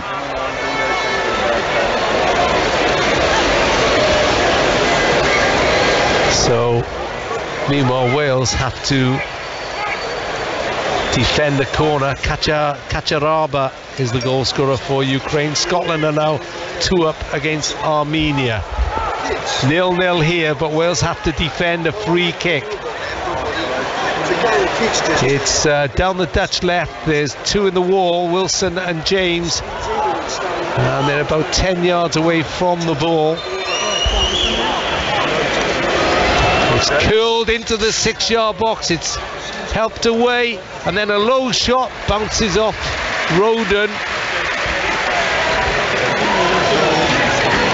And now Teze has it. Every Wales player back in the last third, including Morel, who's cut out an attempted through ball. Now they find James on halfway. Oh, James thought Johnson was just alongside him, didn't look. He's presented the ball to Schouten. That's just where that natural centre forward comes into play. Yeah. With Dan James, you realise the space around you, the awareness around you, players. You've had a little check a moment before. You know you've got to get hold of it. Gakpo wide to Hateboer. Burkhorst is going into the middle, and Roden just got a touch on the cross to head it away out to this near side as Burkhorst came in sensing a heading chance, and then it's an overhit cross which goes up for a goal kick. I think by Noah Lang. Went a bit mad on that last one when Dan James did that. He could have probably used Brennan Johnson's run. Blakey, what do you think? Yeah, no, I totally agree, Tash. It's where that I mean, listen, we're picking holes really and truly. Everyone gives the ball away. I just think it was just they were on the wrong page. You know, Dan James thought that Brennan was going to be there. Brennan had made the run. Dan's just got to take that in his stride, hold it up, just look to bring in a defender, just play a defender or a midfielder and just keep the ball. Recognise the team's been under the cosh for the last 5 minutes and just get themselves a bit of a breather. In the other game in this group, Belgium have equalised Alex Witsel, and I should tell you, Ukraine's effort against Ireland has been scrubbed out by VAR. We've got VAR here tonight as well. The VAR officials are, well, the main officials are from Sweden and the 2 VAR officials are from Poland. I don't know where they are, to be honest. Mind you, there's talk of robotic linesmen in the World Cup, isn't there? That they're going to have like robots to do some of the work. Don't look at me as if I dropped off another planet. It's true.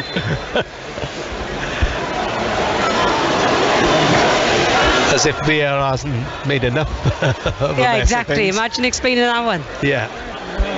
Back pass to Flecken, who gets a good right boot behind, solid this time, but Norrington Davis had pulled back, pumps the ball into the Dutch half. Morel got caught then late.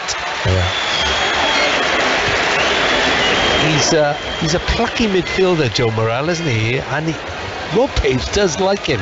You would not, we'll go back to what I asked you earlier, you wouldn't be surprised to see him on the flight to Qatar. Not at all. I think he's 95% nailed on, Rob, to be honest with you. I think he's probably he's on that flight more than Dylan Levitt is at the moment. Yeah. No doubt. So at half-time, scrub the names you think are certs. Plus he's got tournament experience, right? Yeah. Wilson with his free kick, deep this time, into the penalty area. And Delete went flying, pushed by Norrington Davis, who's doing his chances no harm at all this evening. Goalless, we're into the 45th minute, so all eyes are on the 4th official, who's been checked on by Tony Roberts, the Wales goalkeeping coach, who was... Well, he hugged me so hard on Sunday night, it was like a boa constrictor, honestly. He is pretty strong. I couldn't breathe. Yeah, those goalkeepers, man. I thought, I hope this celebration doesn't go on to 30 seconds, I'll pass out. Gakpo onto a header through the middle. Chance here. Wales have got them back. And it's deflected off Chris Mepham. Davis was there as well. Gakpo was on the deck as he shot. And, well, Mepham did a heroic job then. Just got his body in the way and it flew out for a corner as we go into 1 minute of added time. That's as threatening as they've looked. Yeah, Route 1 football, that. The cheek from the goalkeeper. Misjudged it in midfield, but Ben Davis and Chris Mepham again there to put their bodies on the line, and that's what, you know, the boys have shown over the last few games.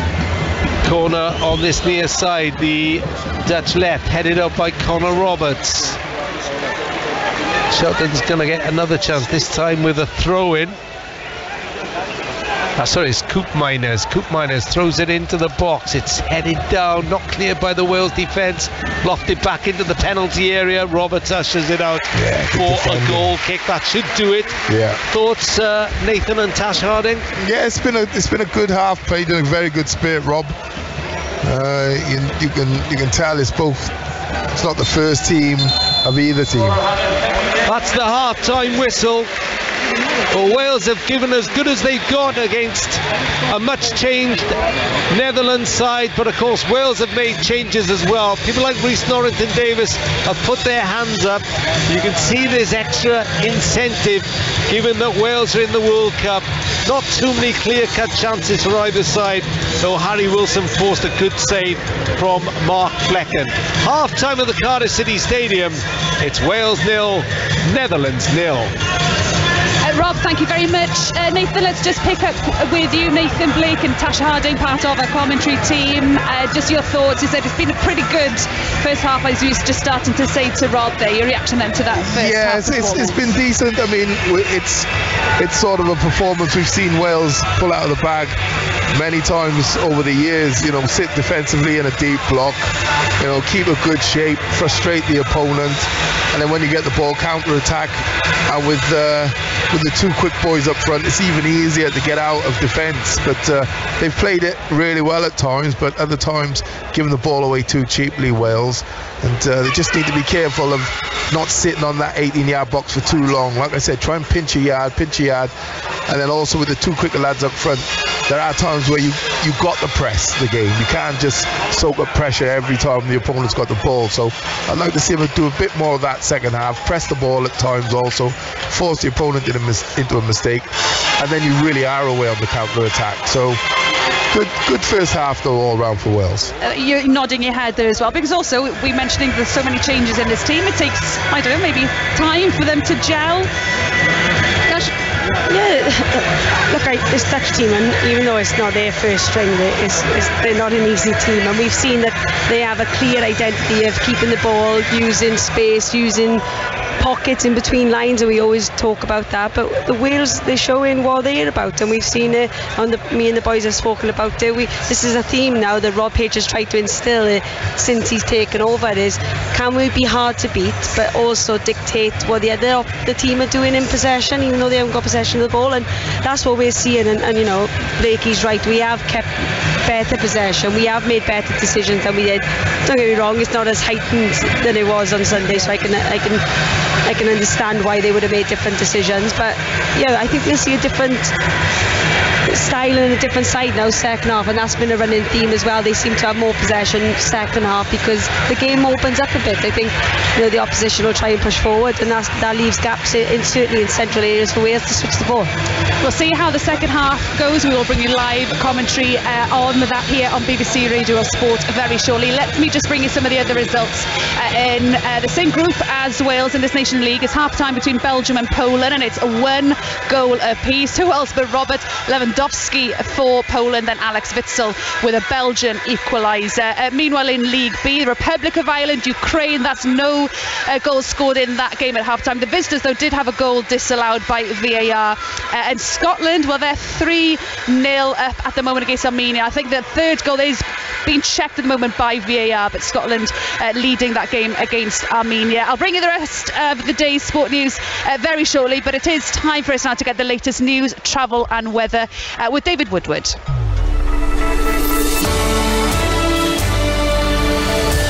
Thanks, Bethan. Well, this evening and into the night, it will turn cloudy for the far north, with the odd light spot of rain possible.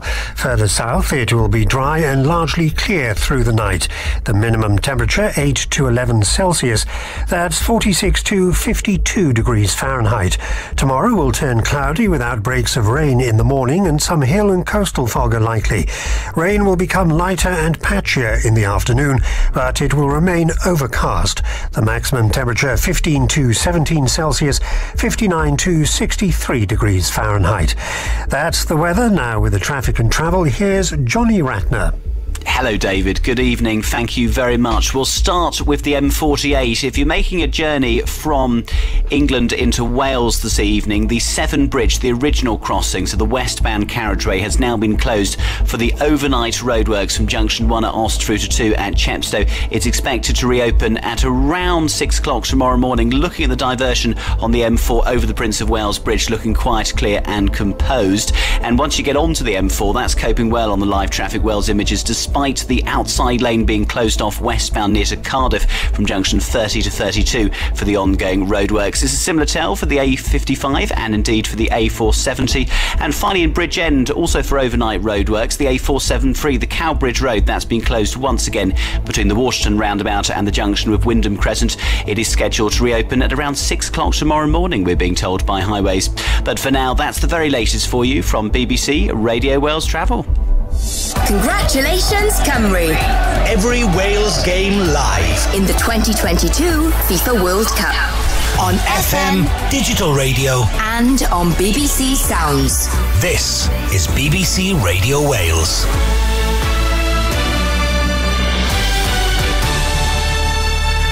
BBC Radio Wales News. The leader of the Welsh Conservatives has said the Prime Minister has a lot of work to do now after the vote of no confidence on Monday. Andrew R.T. Davis MS refused to say if he would have voted to keep the Prime Minister if he'd been able to vote, but said Boris Johnson has his support. His comments come after today's Prime Minister's questions. Mr Johnson spoke in the Commons for the first time since 4 in 10 of his own MPs backed ousting him in a confidence vote. The Prime Minister said that absolutely nothing and no one was going to stop his government from getting on with delivering for the British people. Talks are expected in the next few days between Network Rail and the RMT union in an attempt to avoid widespread strike action later this month. Tens of thousands of workers are due to walk out on the 21st, 23rd and 25th of June. Only about a fifth of train services in Wales are expected to run. Campaigners from Flintshire, hoping for a change in the law on the parental responsibility of convicted killers, say they feel hopeful after a meeting with their MP in Westminster. The family and friends of Jade Ward, who was murdered by her estranged husband Russell Marsh, are pushing for a law in her name to prevent Marsh and killers like him from having a say in their children's lives. Sarah Easdale has more. Jade, who would have been 28 later this month, had 4 sons who were aged from 2 to 9 years old when she was killed. But under current legislation, their father, who was jailed for life in April, still has parental responsibility, meaning he could have a say from prison in all aspects of their lives. A 9-strong group of campaigners, including Jade's mum and dad, met with Allen and Deeside MP Mark Tarmy and members of the Shadow Justice Department in Westminster, who said they would look for ways to push Jade's law forward. Jade's mum, Karen Robinson, said they were not the only family that are going through this, and they would keep up their campaign until changes are made. UK government sources have indicated that retailers failing to pass on the cut in fuel duty could be named and shamed. Downing Street says many filling stations haven't yet implemented the 5p cut announced in March. The Prime Minister's spokesman said transparency may have an important role to play in tackling the problem. The comment came a day after the price of petrol rose by more than 2p a litre, the biggest daily jump for 17 years. The exam board, the WJEC, has apologised to pupils after some of an A-level English language and literature paper was missing when they sat the exam yesterday morning. Pupils have been told they won't be disadvantaged because of the error, which the WJEC called a rare occurrence. Here's our education and family correspondent, Bethan Lewis. Due to what the exam board called a question paper collation error, excerpts from 3 Shakespeare plays were partly or fully missing from the paper. Pupils who were expecting to answer on any of those texts would have been completely spooked, according to one union. The Association of School and College Leaders said it was astounded at the lack of quality assurance. Apologising, the WJC said it's taking the matter very seriously and it'll make sure the affected pupils receive a fair grade. That's the news. If you have a smart speaker, you can get an update anytime by asking it to play BBC News for Wales. The time now is 20 to 9. Your team for Welsh sport. This is BBC Radio Wales Sport. And I'm Bethan Clement, live at the Cardiff City Stadium. It is half-time in the Nations League match between Wales and the Netherlands, and it is goalless here at the moment. We will bring you live second-half commentary very soon. In the other game in League A as well, it's Belgium 1, Poland win. And Match of the Day Wales, incidentally, is on later on this evening for highlights. That's 11:05 tonight on BBC One and on the iPlayer. And meanwhile, it's also half-time in League B. The Republic of Ireland, Ukraine, that's goalless. Scotland are 2-0 up against Armenia. Well, I mentioned the highlights programme, Match of the Day Wales this evening. Part of that commentary team is a former Wales international, the irreplaceable Joe Ledley. I'm very pleased to say he's sat next to me here. But when I asked you earlier on how you were feeling after what happened on Sunday, your reaction wasn't quite what I was expecting. Because I was supposed to land at 5 o'clock into Bristol Airport, and over in Antalya in Turkey, my flight got delayed for 4 hours, so I didn't get through the door till about 12:30 in the night, and absolutely devastated to miss it. But you know, for me, the most important thing was just to get off the plane and look at the result and see Wales win. Oh, Joe, my heart is absolutely it dropped when you said that just now. My heart dropped for you. Have you been in touch with some of the players? What have you said to the players? Have you seen any of them? Yeah, I had a few missed calls actually when I was on the journey back home, FaceTime, and I thought, you know, I just let them enjoy their nights. I was absolutely knackered. I couldn't meet them after, but I spoke to Aaron the other day, and I'm over the moon for them, especially the senior players who've been there through thick and thin, and to come out with 3 now, sort of European twice and a World Cup is a remarkable achievement, and that's a credit to them. Is there a seat for you on that plane to Qatar? I hope so. I need to get into Pagey, maybe entertainment officer or something like that.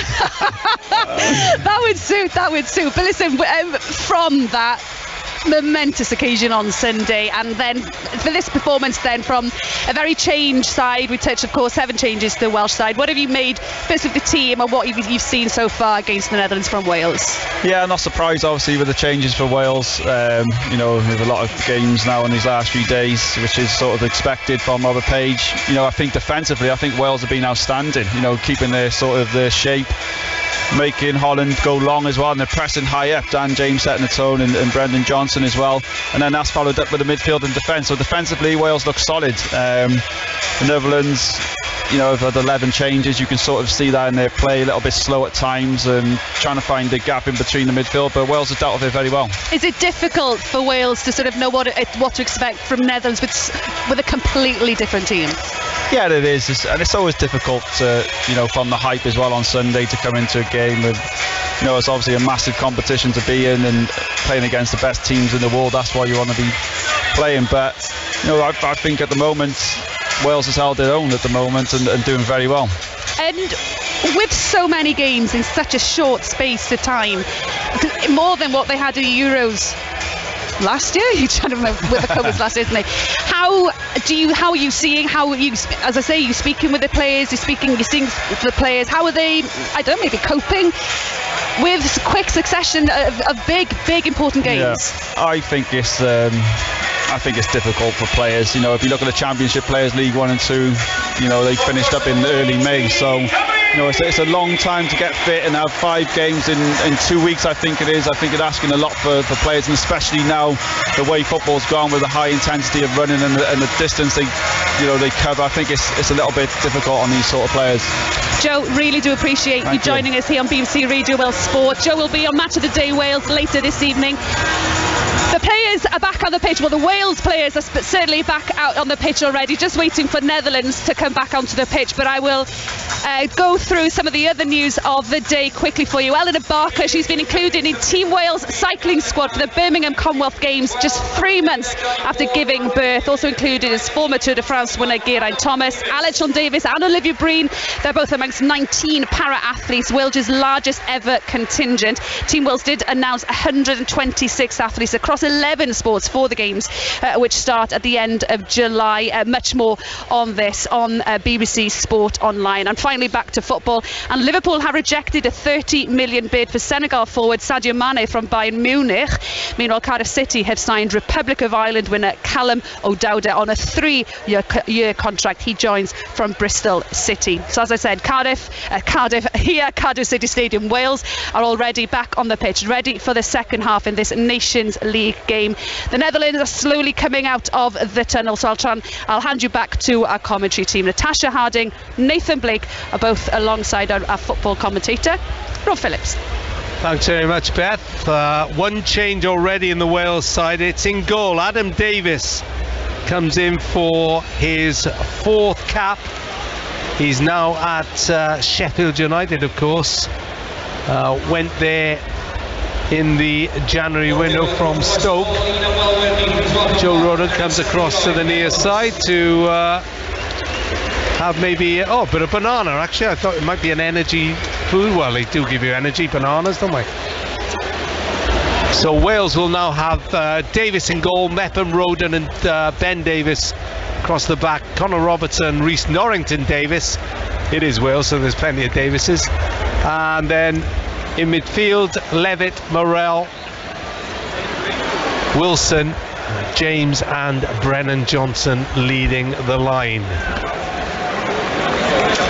And this is Adam Davies's first appearance since he was a sub against the Czech Republic here in March. And it's only his 2nd game since he played for Stoke on January the 3rd. Page is doing really well with his players when he's introducing them. You know, couldn't pick a better moment really for me. 0-0. Very good game, Nations League.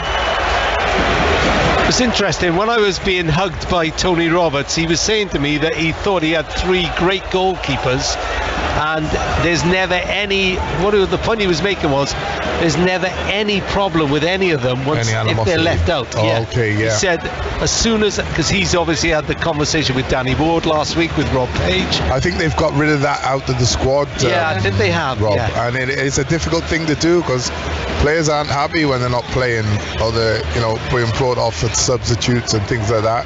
But it's part and parcel of the game, and if you have that squad mentality and you can build a siege mentality on top of it, then you tend to qualify for tournaments, which Wales have done.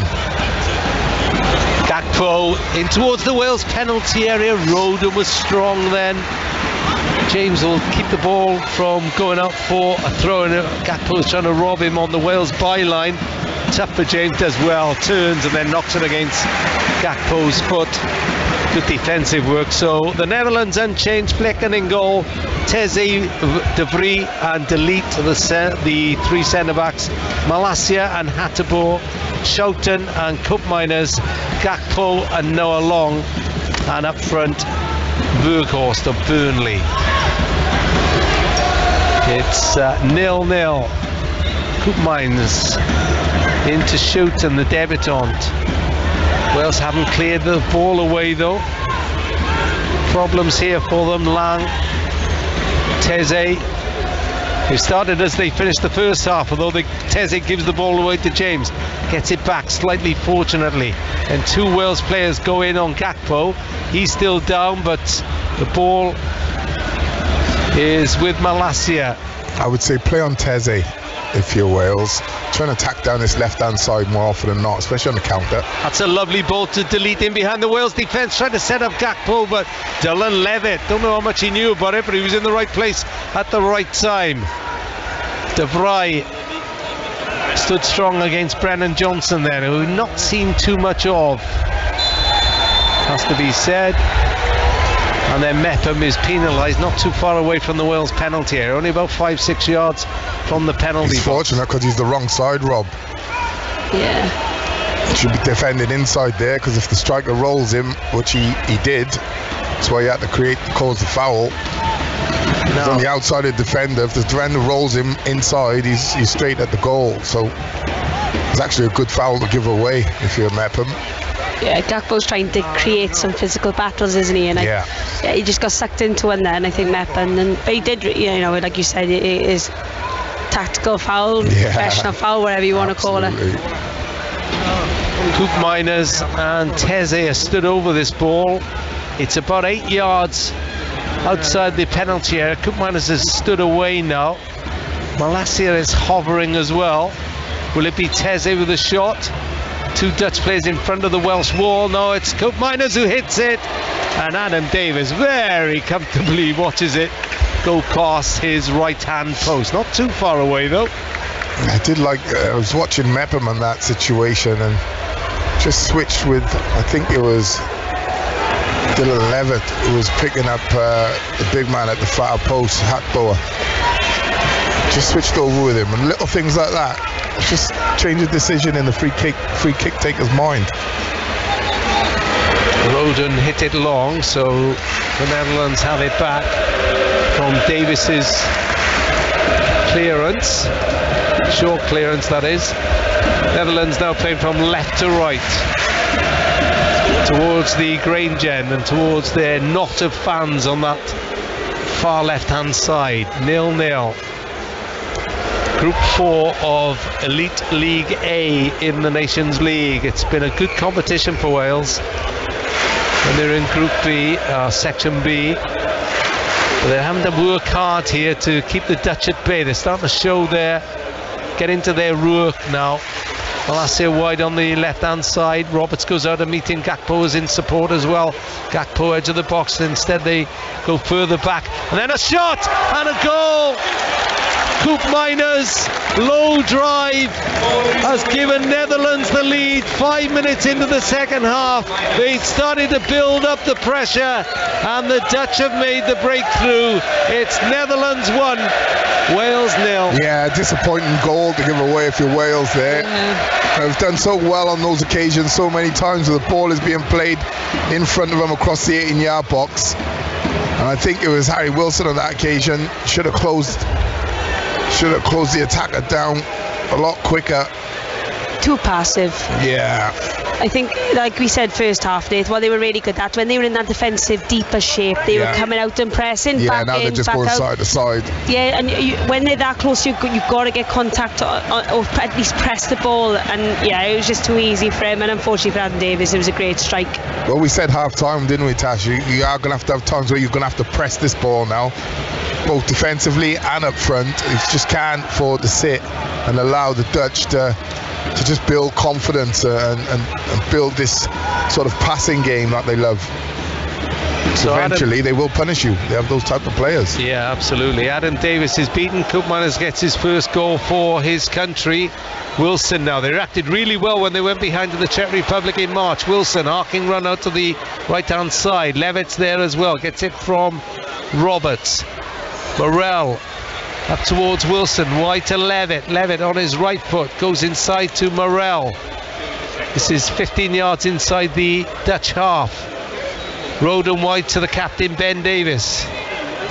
Norrington Davis infield to Wilson. Wilson curls the ball round to Levitt, wide to Connor Roberts. Malacia's in front of him. Ukraine have now taken the lead in Ireland.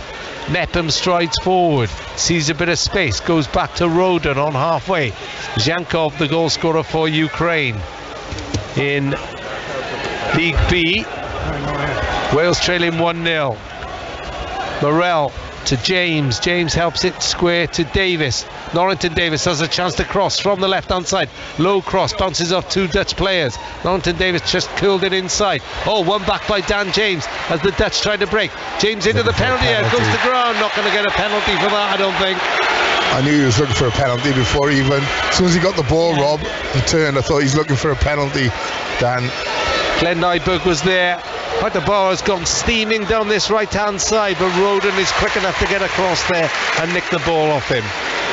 Yeah, well, now it's turn the page, right? If you excuse the pun, or pardon the pun, if you're Rob Page, now you're going to have to get out and attack, right? You've got to use this opportunity now to what happens if you're in a World Cup game or a competitive game. Well, this is competitive, but what happens when you go 1-0 down at home? You need to get back into the game. James fancies a run against the goal scorer, Hoekminer. Cross into the penalty area, headed away by Debris. Morel helps it back in. Teze clears. Actually, it sparked Wales into attacking momentum. Yeah, well, that's what they're going to have to do, Rob. Can now sit on the edge of the 18-yard box, so got pressure. So it's plan B. Wilson floats it out to Connor Roberts, right-hand side, into Johnson, touch to Levitt.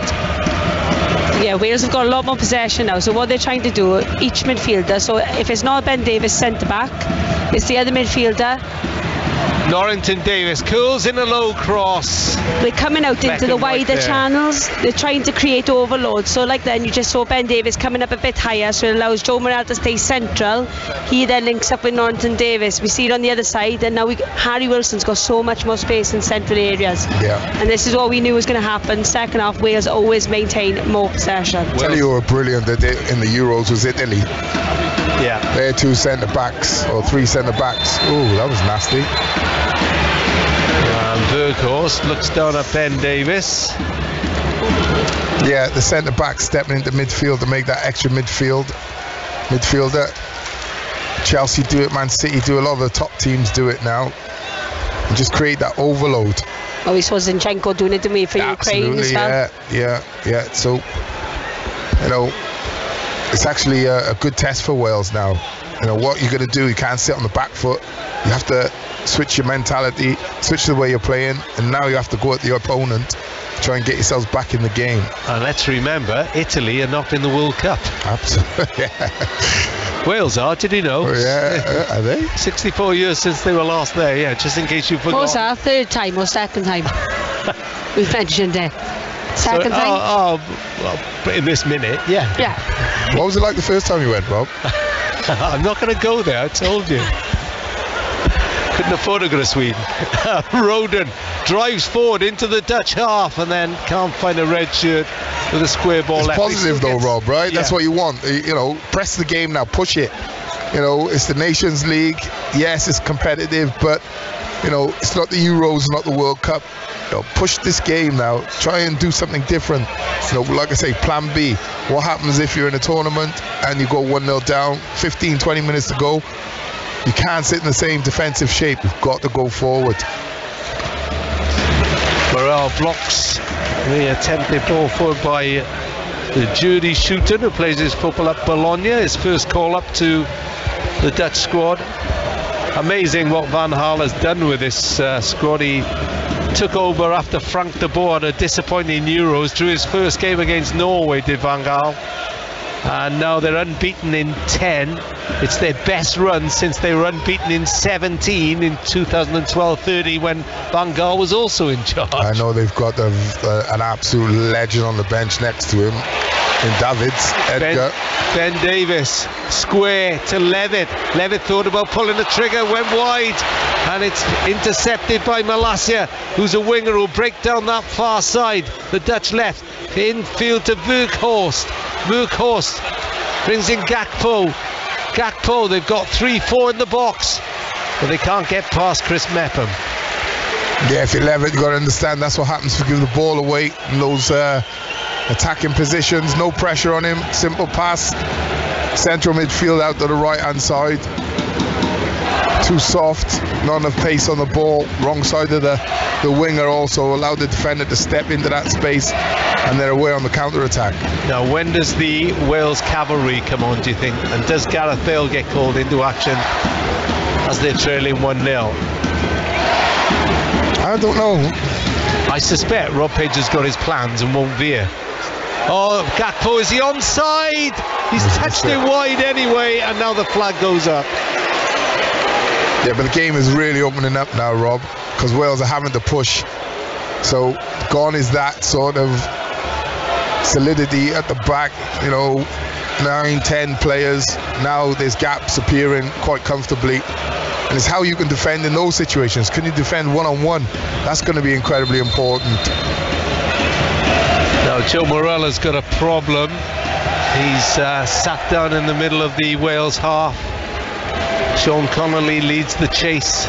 Looks like his foot, Rob. Yeah. Just holding his foot.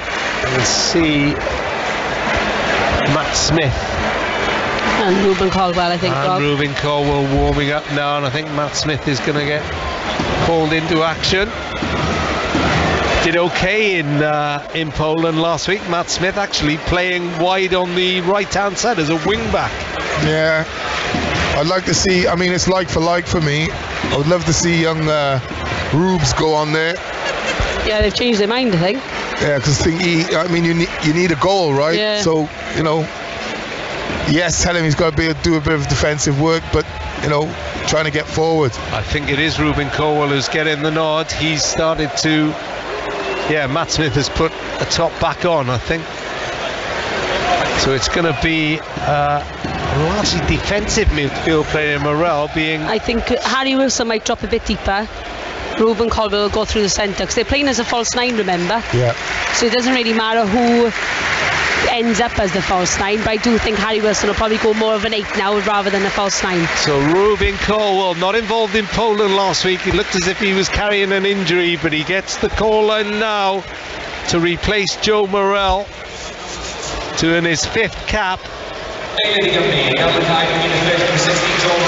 So on his home stadium, and of course it was Ruben Colwell who scored the equaliser against the Czech Republic here in March.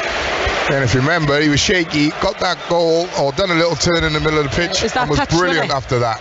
Well, that's not a bad little touch. Not bad first touch. Right foot, is it? Wow. You having a laugh, Ruben Colwell, or what? Just in case you're nervous. This is Netherlands here. Yeah, we remember that touch to me, Nate, and we said straight away that's the one that he needed. Yeah. Netherlands, who were runners-up in this competition in 2019. So they know how to go far in tournaments. World Cup runners-up 3 times, 3rd under Van Gaal in 2014, and of course European Championship winners in 1988 with Cruyff and all those, the proper Dutch masters. Brennan Johnson, lovely turn. Levitt moving left, picks out James, touches it back to Davis, back into James, he leaves it. Oh, I think he tried to touch it on to Johnson, who was on the edge of the penalty area. Clearance away, but Roden sees that, Mepham sees that. Now it's Harry Wilson a little bit deeper, floats the ball out to Norrington Davis, left hand side, chests it down on the near touchline, back to Davis. Appreciative applause from the Wales fans. Johnson back to goal, 10 yards from the penalty area, plays it wide to Wilson, inside right, Wilson into the box, and it couldn't be controlled by James, and Colwell was also there. Verkhorst is robbed by Davis in the centre circle. Davis goes to ground, Verkhorst also goes to ground, Davis gets up, wins the ball. Now it's a really competitive. I saw Ruben Colwell sort of face to face on Sunday night. He is a big unit now. Yeah, I've seen him as well. Wow. He's like 6'5", I reckon, 6'6", towering above me. Yeah, he was huge. James left hand side, goes inside. Teze just leaves the gets the ball away from him, but Gakpo's ball around the corners, picked up by Ben Davis. Now Norrington Davis floats the ball into the box, and it was Conor Roberts who came flying in, but got a header, but it just loped into the hands of Mark Flecken. 1-0 Netherlands, but Wales are making a fight of it, as Davis is a little bit too aggressive. Yeah, he's unfortunate with that one. Free kick. Yeah. Really unfortunate. Right decision to go in again. If you're going to go in as a centre-half, you've got to be aggressive. Right, but he did it quite controlled, I thought. Yeah, and he didn't give the like yellow card. It wasn't like you were thinking, oh, I was dirty. That was you know, reckless. That's off on the referee, I think. Yeah. Belgium are now 2-1 against Poland. Kevin De Bruyne,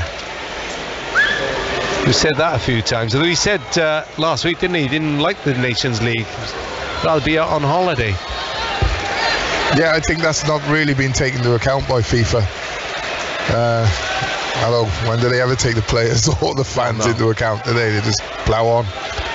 He's probably looking at the Netherlands, sending Van Dijk home to go on holiday, thinking, hang on a minute, I'm both on the wrong side of the border here. I don't know if you think that. Yeah. Few Mancunians will be after you, Robert. No, as in Belgium and Holland, I mean. Looks like De Jong is getting ready, Rob, and Bergwijn bringing on the cavalry, I think. Yeah. Yeah. There's Memphis as well. Memphis Depay. Well, they're obviously getting serious now. The Netherlands. Memphis Depay, who scored 20 goals in his last 17 appearances for his country. Love watching him play, I have to say. I really do. Colwell up to Roberts, but he's never going to get the second ball. And Frankie de Jong is on. Yeah, Frankie de Jong. Some player in, Rob. Not bad subs, eh? Midfield player. Yeah.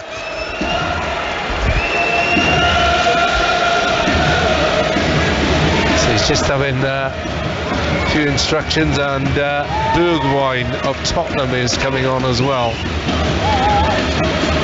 Left him across to cut out the through ball as Hatsboer tried to get onto that. 64 minutes gone on BBC Radio Wales, your World Cup station. Wales 0, Netherlands 1. Mepham floats the ball forward, looking for James. Header infield by Hatsboer, picked up by Norrington Davis. Had to elude the referee then. Wales moving forward again. Roberts wide on the right hand side. Wilson, little touch into James. Wilson, no, just stumbled as he moved on to that James little pass. Yeah, I think there's those situations where you miss a keeper more, because you can actually put the ball in the box in the air and you know you're going to have someone attacking it, Rob. Wales are still on the ball as Bergwijn and Frankie de Jong await their entrances. Levitt midway inside the Dutch half. He's moving across right. It's a poor ball, easily cut up by Gakpo. And well, I thought Mepham had fouled them, but he got away with it. And now it's Hatsboer down this near side. Pinned to the touchline, but Teze is the out ball. Now Matt Smith warms up again. And Delete moves forward. Gakpo edge of the penalty area. Tried to play a 1-2. Ball just got away from him. But the Dutch are penning Wales back around their box now. They're trailing 1-0 Wales. At a stadium where they've been so difficult to beat. Little run forward and then a cross into the box, but Levitt curls that away right-footed. Going to be picked up by Delate. And they're starting to really find their rhythm now. Break into the Wales box again, but again, really good challenge that time by Connor Roberts. And Dan James sees off Teze. Oh, he gave him a yard and he's burst away from him. Turns into the Dutch half, up to the penalty area. Wilson says, leave it to me. Wilson moves towards the penalty area, thinks about shooting, touches it back for James. James shoots. And I think, is he going to get the free kick? Harry Wilson, I think the referee probably allowed play to advantage. And Wilson is still on the deck. Well, surely there was no advantage if Wales didn't score.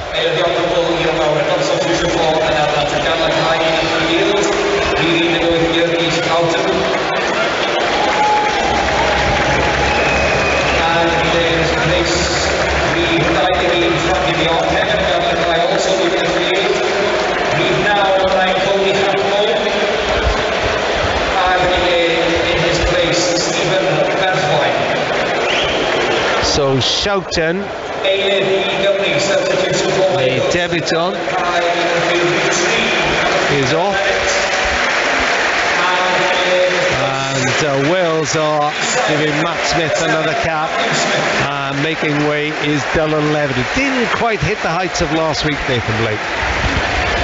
No, Rob, didn't have his best game tonight. I think probably guilty of trying a bit too hard, and you have to think as well that some of these Dutch players are very high in quality. I think he just, first 2 or 3 minutes gave the ball away a few times, and then often how you start is how you mean to carry on. And agree, Rob, didn't have his greatest night.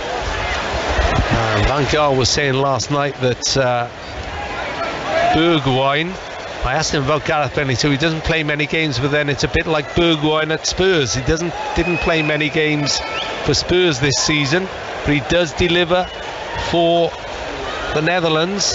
He's on 6 goals and he scored 1 against Belgium last week.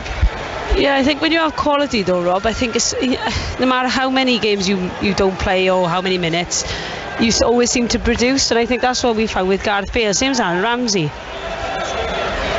This is Bergwijn now.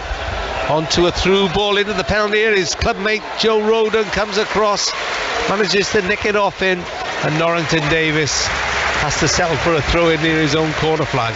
1-0 the Netherlands. We've got 22 minutes to go on BBC Radio Wales. Nathan Blake. Yeah, I just think it's a really good test for Wales, this, Rob, for this team.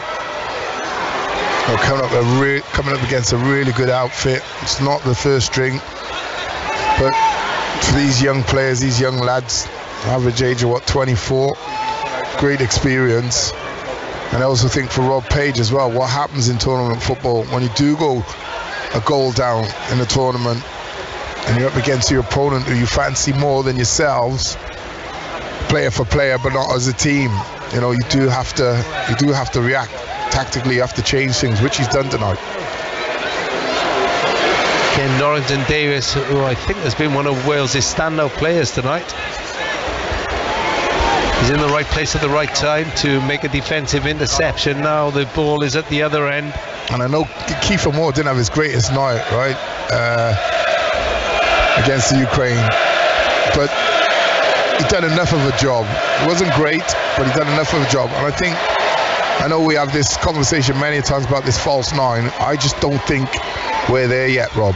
No, I think it's proven tonight, doesn't it? I think there's times where, you know, we probably look a lot more dangerous when he put a cross in the box, and, you know, yeah, we all agree Kiefer Moore wasn't his finest hour, but, you know, he gives when he's at his best. Yeah, when he's at it for Wales, he gives you that focal point. And absolutely. I think, you know, it's a really good tactic that allows, you know, the likes of Aaron Ramsey and Gareth Bale to pick up the pockets in underneath him, and I think, you know, we forget that, but I think tonight is proven that, you know, we do miss him. Yeah, you're not wrong. Corner to the Netherlands from the left-hand side. Mepham heads it to the edge of the box. Wilson helps it forward, but plenty of time for Malacia in the centre circle. Diminutive little player. And you know, in games like this, when you're playing with a Kiefer Moore, and you know, the ball gets cleared and he battles and wins a header or backs in and wins a free kick. You know, as a defender and midfielder, you're like, oh, thank God. Well, it's like, well, it's just relief, right? Get your breath. It's what Berghuis has done for the Dutch team tonight. Exactly. You know, he's been in and around, he's been aggressive, he's won free kicks, they've used it as a bounce board almost at times, but he is also very nimble with his feet. Same with Ukraine the other day. Yeah, exactly the same. And, you know, I think Kiefer Moore has to maybe channel that when they come up in the next few games. Maybe on Saturday we might see him, so hopefully he goes back to his best. James just barged into the back of Teze then on halfway.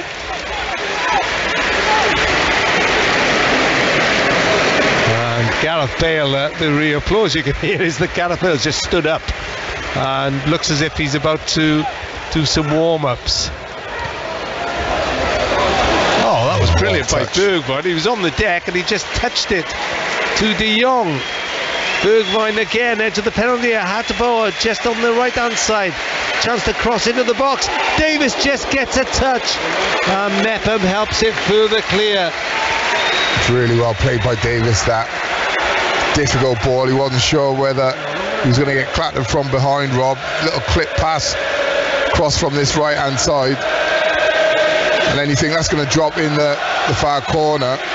Frankie de Jong's coming in behind him. Don't know whether he's going to get clattered, but does really well. Good handling. Kept his composure. There's Big Nev there on the screen. Yeah, Big Nev is here. Told Wayne Hennessy on his 100th cap to go on and get 150. What you'd expect of one of the greatest goalkeepers ever lived. He was, of course, in goals when Wales lost 7-1 to Eindhoven. I was there that night. He was man of the match. Yep. It was extraordinary. In both legs, wasn't he? Wales' biggest ever post-war defeat. And Bobby Gould afterwards said that we should have been watching the Dutch under-15s training that morning if we really wanted to learn something. Yeah. Well, we learned a lot about the Dutch that night. They were fantastic. Yeah. Bobby didn't have any answers, really. Got to that, he didn't. No. Although, in fairness, not many would have the way they played that night. I wasn't there, but it could have been 15 without Nev. It really could have. It's extraordinary. Colwell now, one of the bright young things, runs into traffic, but it bounces back to Roberts, who of course played on Saturday, so he may be feeling the pace, although he seems to have a ridiculous engine, Connor Roberts. Not as quick to get back to that from Harry Wilson, mislaid pass. I think Robbie Matondo is waiting to enter the fray now. He is one is surely borderline for. Well, I don't know you're going to say that. We've already done it, Rob. You can't have to say it at the end. Well, is it? You tell me. Yeah, at the end, mate. We've done our list already. Well, you've done your list. Yeah, I mean, the Beatles. When did you do that? When I went to the gents at half time, was it? No. Before the when you were talking about rambling on Big about Nev again or something. Okay. All right. Third for Belgium against Poland. Actually, Wales need Belgium to really thump Poland, because finishing bottom of this group. Yeah, that was a foul throw, and it was. What was he doing? I don't know, Malacia, that was, wasn't it? Yeah. He looks aghast as if. Yeah, what'd I do? Because it could well be the battle for bottom place, to avoid bottom place, comes down to Wales against Poland in September. Not that I'm a pessimist, but Wales are losing 1-0 here, having lost 2-1 in Poland last week. Yeah, we said though, Rob, right? We're at the moment, we're at the stage, we've got a couple of superstar players and a good squad. I don't think the squad is playing high enough to be deemed like a top nation. They're just floating in between 1 and 2 for me. They're not, they're the best of two and just not quite there as a big nation number one. And, you know, we're a nation of 3 million. Yeah. And Teze made a mistake then. James almost made him pay, but De Vrij, the Inter Milan centre-back, was there. Plekken loves to play with the ball, so does De Vrij. Hits it long now. Rodon's under this, beats Bergwijn. It looked like a foul by Hateboer. Davis wins the header, is picked up by De Jong of Barcelona, drives forward. The substitute, his through ball almost got through, but it's cut out by Mepham. Now what can Wales do here? Matt Smith gets a touch midway inside his own half, thinks about floating the ball forward. He's at MK Dons now, of course. Wilson, Colwell wants it in midfield.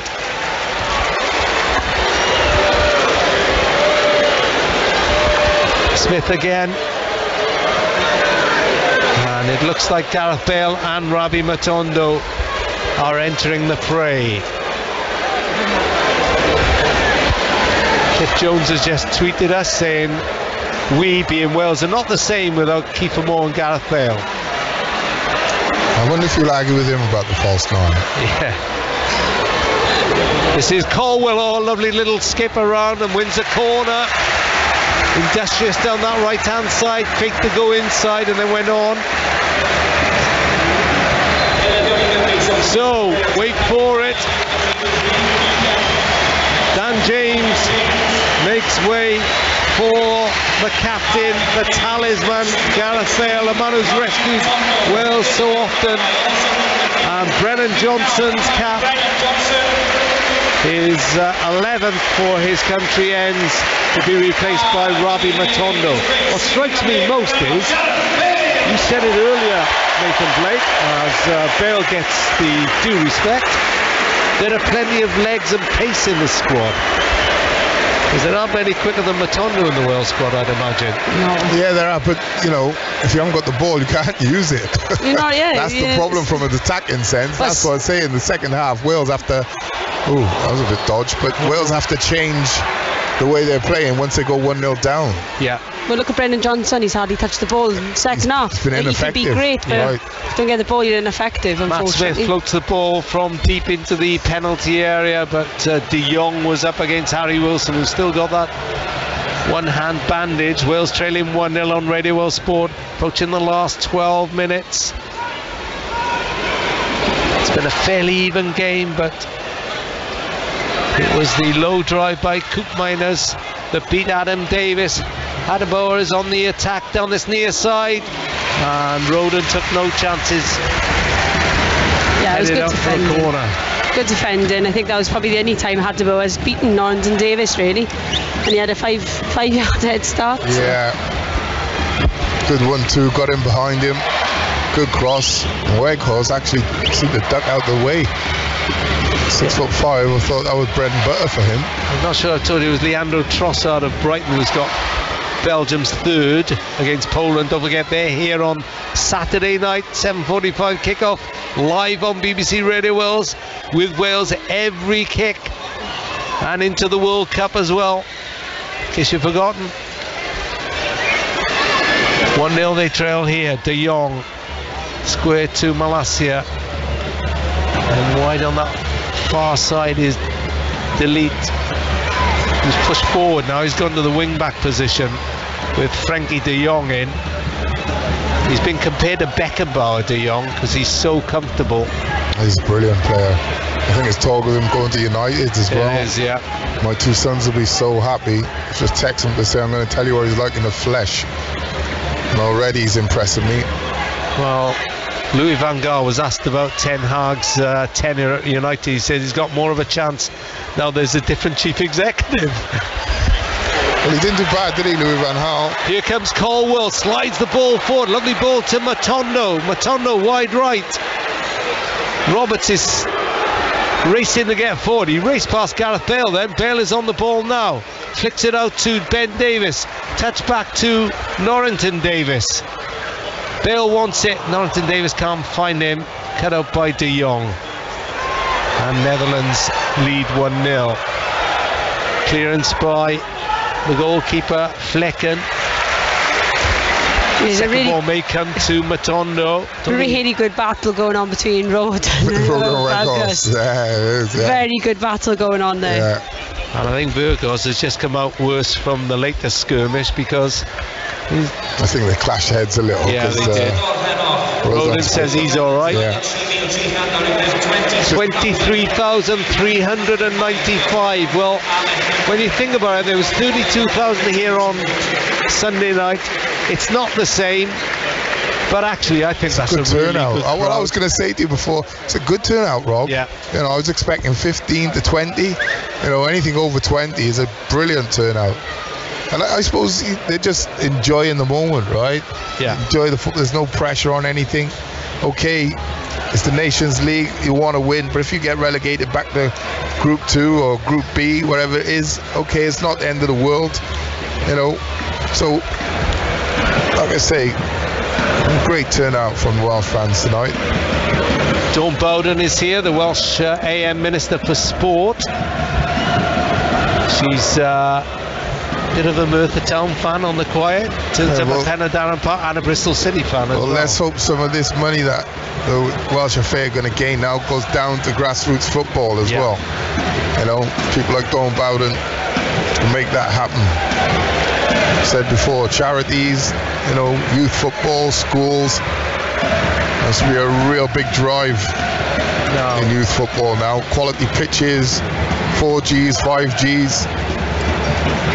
These things should be, they're all going to improve the state of the nation and how we play football. Fourth for Belgium. Trossard's got a second. Changes being made by the Netherlands here. Bruno Martins Indy, the former Stoke player, coming on, as is Memphis Depay. Although he seems to have sat back down now. Trossard's got his second for Belgium, who lead 4-1. Time running out for Wales to rescue something here. They're 13 unbeaten at the Cardiff City Stadium. Bale. Little touch by Roberts. Bale slides it up towards Ben Davies, but he couldn't catch that. Norrington Davis tries to get back. But the Netherlands look to be in control here. You have to say they're passing slickly again. Like we saw the other night, though, Rob, he takes one set piece, so can Wales, buy another set piece, get themselves in there, Blakey? What do we think? Yeah, I think that's probably in the thinking of the manager when he brought Gareth Bale on. Go and ease your legs out, run some of that lactic acid out of them. A little bit of exercise, don't overexert yourself, If we get a set piece, do the biz. Oh, Davis intercepts in midfield. Colwell now holds it up. Now he turns towards the penalty area. Plays in Connor Roberts wide on the right. Can he deliver a good cross? He can't. It's straight into the hands of the goalkeeper, Flick. And disappointing that from Connor Roberts. He'll be cursing himself on that. He prides himself on his delivery. Delate is now off, so the Juventus player is replaced by Bruno Martins Indy, who's Portuguese born. He's eligible for Portugal, Guinea-Bissau, but he went to the Netherlands.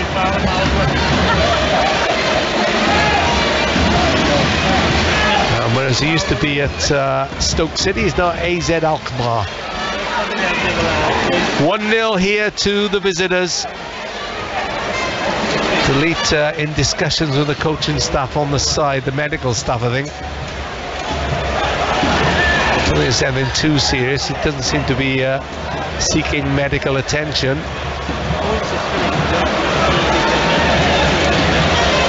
Matondo goes short in midfield. De Vrij brings him down from behind. Matondo's been linked with Celtic and Rangers, hasn't he? He's at in Belgium at the moment with Cercle Bruges on loan from Schalke. Does need to get comfortable somewhere, Rob. It's a fifth for Belgium against Poland, 5-1 now. That's the thing, you upset the Belgians. Den Donker of Wolves has got their fifth goal, having lost 4-1 on the weekend to the Netherlands. Matondo can't find a red shirt with the ball back. It's almost the exact thing he'd done in Poland. Wasn't it? Yeah. He did really well to keep the ball, and then it's almost a replica, wasn't it? Yeah, almost identical, just going the opposite way. And that's what really annoys managers, isn't it? And you give the ball away cheaply. Yeah. Yeah, players as well, Rob. As Tezzy's just done there. Oh, lovely ball by Matt Smith to Bale. But De Vrij was equal to that. Now it's Bergwijn down the Dutch left. He's got De Jong inside. He's got Berghorst breaking into the box. Cut out by Roder, who's been supreme, I think, at the back today. Colwell on the ball. Inside his own half. Skips round De Jong. Looks up for help going forward. Goes back to Smith. Hela Van Hana being sung by the red ball. 4 minutes to go. Wales looking for an equaliser to get this Nations League campaign up and running.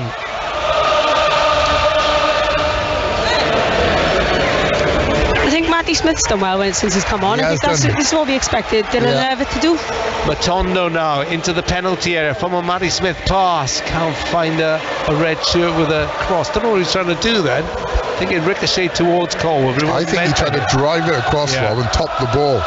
Not like when we play golf, that I've seen you do so many times. He just topped it.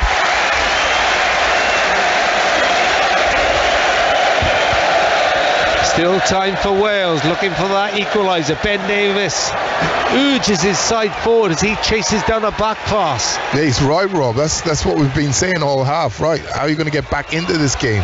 Step on, step forward. Don't get me wrong, you don't want to lose 2 or 3-0, but you have to step forward. Yeah. And defenders have to be willing to go one-on-one with attackers. Great challenge by Norrington Davis from the clearance. Wilson curls in across. He was heading towards Bale. It's played away by De Vrij. The Dutch captain has been solid at the back. Time running out for Rob Page's side. 3 minutes to go. Throw in taken left hand side. Wilson needs movement. Goes to Matondo. Matondo back to Smith. Now White and Norrington Davis. Bale waits in the middle. Norrington Davis for Wales. Now Smith deep across this time. Colwell, will he try and keep that in on the far side? But it's too strong by by Matt Smith, who apologises to everyone in front of him, and it's still 1-0 Netherlands. I think that phase of play came from Ben Davies' willingness to try and press, didn't it? Obviously he went out, the goalkeeper, it forces an error. 100%. And I think, he has every right to try and urge his other teammates to try and do some more. We need a bit more from Matondo. He's just come on fresh legs. Ruben Colville, let's press the ball, let's try and win it back in there, so we got less distance to then go and try and score. So absolutely. The higher you win it, the more chance you got of scoring. Simple as that. Now, is this ball going to go forward quickly? Wales have won a free kick in their own half. It's taken short to Smith. Now it's with Roden, the central of the three centre-backs. Roden looks for the run of Matondo down the middle. Teze just gets his body in the way and it bounces into the hands of Flecken, who is well on the edge of his penalty area. Bale shows desire and commitment to slide in on halfway. Barca Real Madrid rivalry there. Teze puts the back pass back to his goalkeeper. Hoists it forward left-footed. Bounced off Roden, didn't know too much about it, but De Jong has it, glides forward in midfield, then plays it wide. Oh, it's a misplaced pass. Write that down. 89 minutes. Frankie De Jong has missed the player with his pass. I'll tell my boys, listen, don't sign him. But he nips the ball back off Colwell. And then Colwell steps in and blocks Malacia. Yeah, like we always say, attention to detail. I think one of the details Wales have missed out today is playing on Teze. I think they could have got a lot of joy out of him, Rob. Erratic tackle in the first 5 minutes, gets booked, and you have to say he's looked suspect at least 3 or 4 times. Yeah. Right, so you try and really play down this left-hand side more often than not. Try and overload him. Yeah. He missed a bit of a trick there today, Wales. So we're about to see how many minutes of added time there is. I would have thought 3 or 4 with all the substitutions, but you never know these days. 5. Oh, even better. Offside flag goes up. Now a chance for Wales to load it forward. Someone's got cramp. Yeah. It is, I would say cramp is probably the worst pain. It's that unexplainable pain. I've broken bones on the pitch, but you know when that calf cramps or that hamstring, oh my days. You want to try slipping a bone in your wrist like what happened to me when I was in school. That hurt. And it's so bad they had to put a plaster on it. Am I boring you with the injury? Like a little pink plaster. They had to put a plaster on it, and it was bent at the elbow, and your arm still goes up to the sort of 45-degree position weeks after the plaster's gone off it. That's pain. Yeah. Was that during the 1958 World Cup? During the Second World War, that was it, Rob? Meanwhile, the guy who's had cramp, which is Noah Long, has been replaced as Smith drives forward. Give you the replacement in a moment because Wales are on the attack. Roberts back inside the Colwell. Colwell shoots, blocked. Awkward angle anyway. Comes back out of Roberts. Floats in the cross. Norrington Davis with a header. His first for Wales. And they've equalised. Injury time. Roberts cross reached Norrington Davis. Who would have thought? Have shown their mettle again. They will not allow themselves to be breached at this fortress, which is the Cardiff City Stadium. It's Wales 1, Netherlands 1. Absolutely brilliant goal. I have to say, you wouldn't say it was like 20 passes goal, but I have to say Norrington Davis, who's had a really good evening, tracking that far post. It's good bit of play down the right hand side. Colwell takes the shot on, gets blocked, comes back out. I'm not sure who to, but whoever it is, that is, yeah. He had a chance in the first half, didn't he? Yeah. I think the chance first half was probably easier. Absolutely. Great ball in though by Connor Roberts. You were speaking about it a moment or so ago, Rob, or a few minutes ago. Connor Roberts disappointed with his crossing, not on that occasion. Brilliant ball into the box. Full back to full back. That's a great goal. Second goal since 2021, Rob? Yeah, March 2020. I'm just checking my facts on that. Give me a chance, Pat. Just checking it, but massive respect to both fullbacks there. They put so much work in as well. Up against wingers, having to track back, get forward. And what are we, 93rd minute? 93rd minute, but here's De Jong moving forward. Wales have got men back with his people in the box. Oh, it's a header from Weghorst. And Wales' celebrations are cut short. Crossing from the left, and the Premier League player Weghorst powers in a header into the top corner. It's Wales 1, Netherlands 2. I think we said it last game, didn't we? When you score, you're most vulnerable. In the first 5-10 minutes, it was a fantastic counter-attack. I think he must have driven De Jong, 30-40 yards. Harry Wilson tried to commit a foul, just couldn't get near him. Chris Mepham had a try, couldn't bring it down. That's where you have to do professional foul, and you would have expected the boys to do that. Great header. That was literally textbook counter-attack football. Yeah, brilliant play from Frankie De Jong. Great 1-2 down the line first of all, and then just cruised down the middle, picked out the right pass, lovely ball in, and Weghorst, you have to say, lovely diving header. Yes, great purchase on it, bit of bend, through the ball. Third goal for his country, and Rhys Norrington-Davies' celebrations are cut short. Yeah, I think they were still celebrating, Rob. I think that's part of the problem. Smith now drives forward. Can Wales respond again? Hoists it forward, looking for Norrington-Davies. Hatboer heads it away. 100 seconds between the two goals. Teal, it could be another one on here. Bergwijn, Robert slides in. Mepham recovered from his slip, goes back to Adam Davies, the goalkeeper, beaten twice in this second half as a sub. Roberts moves forward.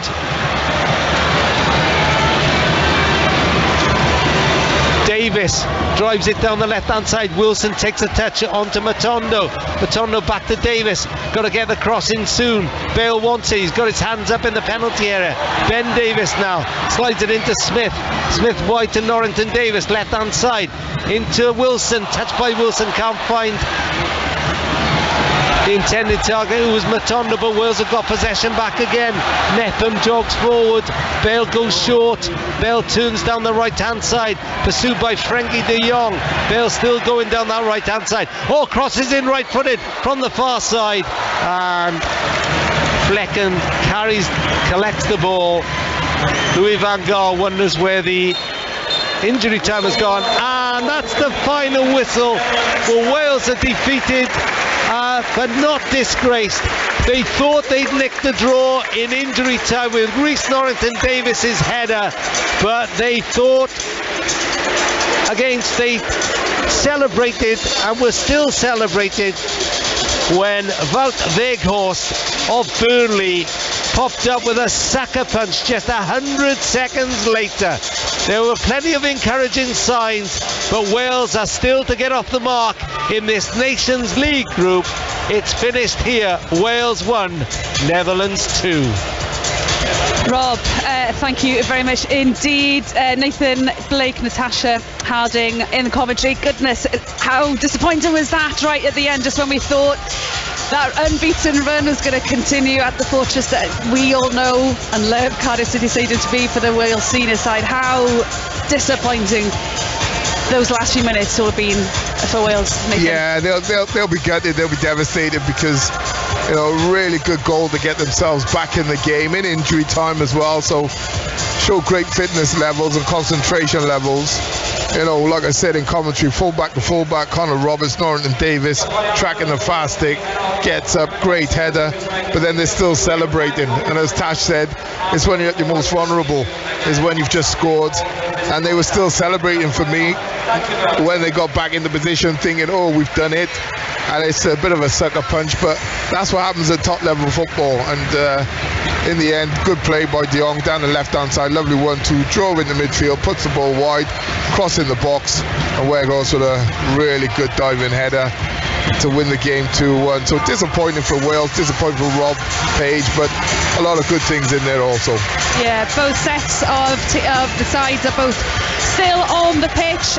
The Dutch players going over to the far corner to cut their fans who have travelled here to Cardiff City Stadium. The Wales players still here. Plenty of fans still in the stadium as well. It was about 23,000, wasn't it, fans here in the stadium. Plenty still here as Wales players walk slowly around the pitch to clap the fans who have stayed. That goal, though, from Rhys Norrington-Davies, Tash, he was one player that was mentioned quite frequently in the commentary, and he deserved that goal. Yeah, he had a chance in the first half as well, exactly. Yeah. If not easier, I think. Probably, me and Blakey said probably should have got on target. But I thought it was a fantastic header. He probably didn't see the ball until really late. That's why, he's spun in the air a bit, because he's had to try and guess, or at least hope it hits his head, really. But it's a fantastic finish. But I think it shows the lack of experience that that was within the team. I know we finished with a more experienced team than what we started with, but in those finer moments, Harry Wilson and Chris Mepham had two chances to try and bring De Jong down, and this is what Rob Page will be telling the boys and looking at. In the World Cup, you'll have opportunities and moments like this where you do have to commit a professional foul, and unfortunately these players are too good to allow them the space and the time to do that. And it was a great header, and unfortunately for Adam Davies, I know it's probably a game to forget for him, but it's a great experience for him at the same time. Players slowly leaving the pitch. It is the winless run between Wales and the Dutch, the winless run against Netherlands does go on. There's now 9 games out of 9 that Wales just haven't managed to win against the Netherlands. Gareth Bale just leaving the pitch as well.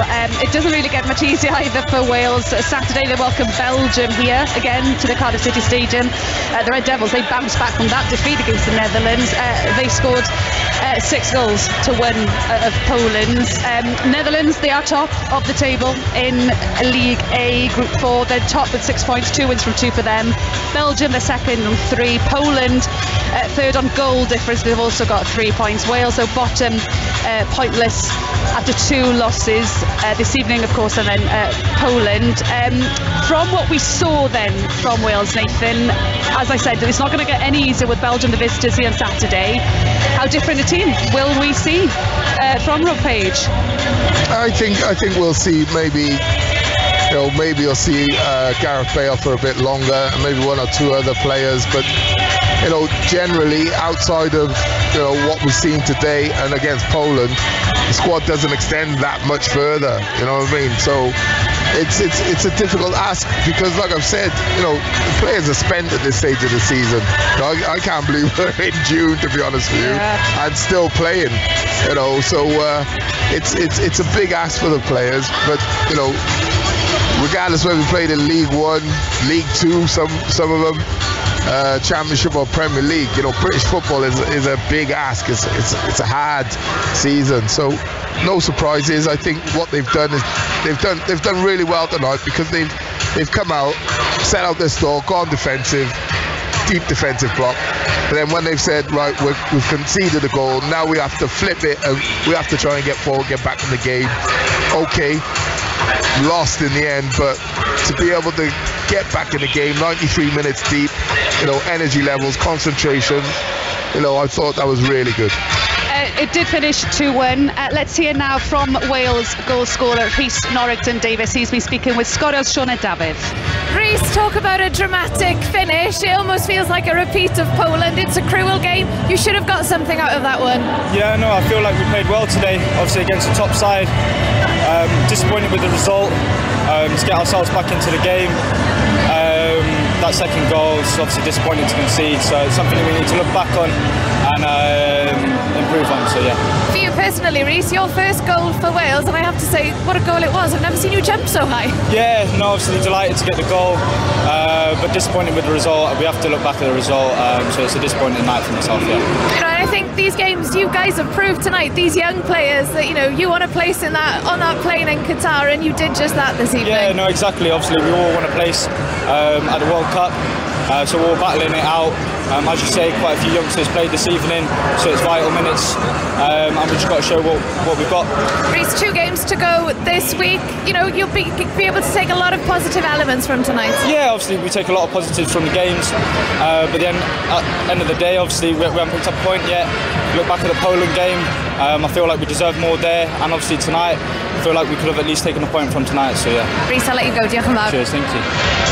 Rhys Norrington-Davies, the Wales goal scorer there, speaking with Sgorio's Sioned Dafydd. And Sioned making a point there, Tash and Nathan, that obviously these players here this evening and the next couple of games we've got left in the Nations League, they are fighting for their place to be in that squad of 23 who will be flying to Qatar.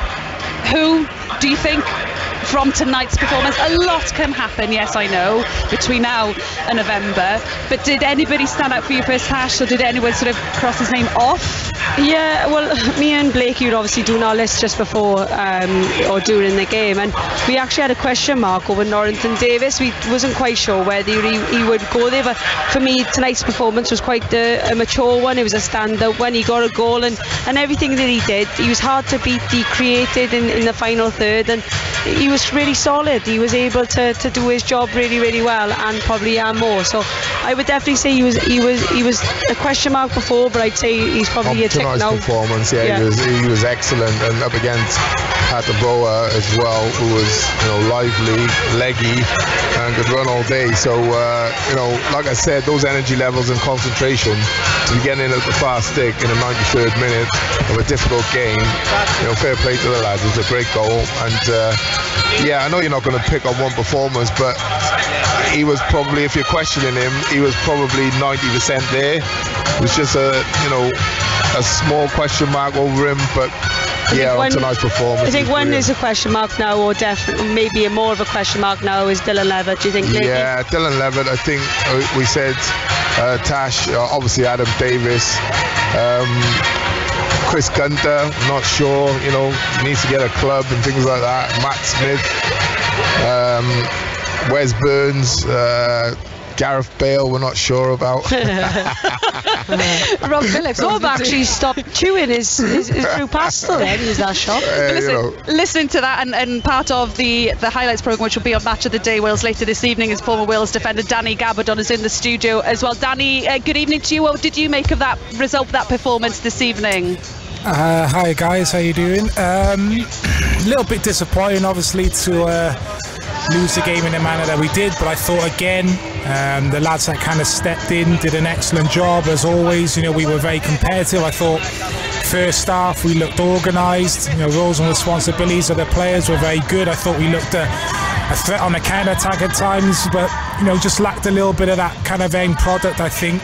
Second half maybe not as good. I thought the Dutch stepped their game up a little bit. Maybe our intensity levels weren't as good in the second half, but would have been nice to have held on and got a draw. Excellent header from Rhys Norrington-Davies, who I thought was excellent throughout the game, and just kind of switched off immediately after the goal. And to be fair, credit to Weghorst, it was an excellent cross and a really excellent header from him as well. So disappointing to lose the game. Obviously we played 2 games in the Nations League now, and we haven't managed to pick up any points, but I think from an individual kind of point of view, players coming into the team, I thought it was a real kind of solid performance again against high level opposition.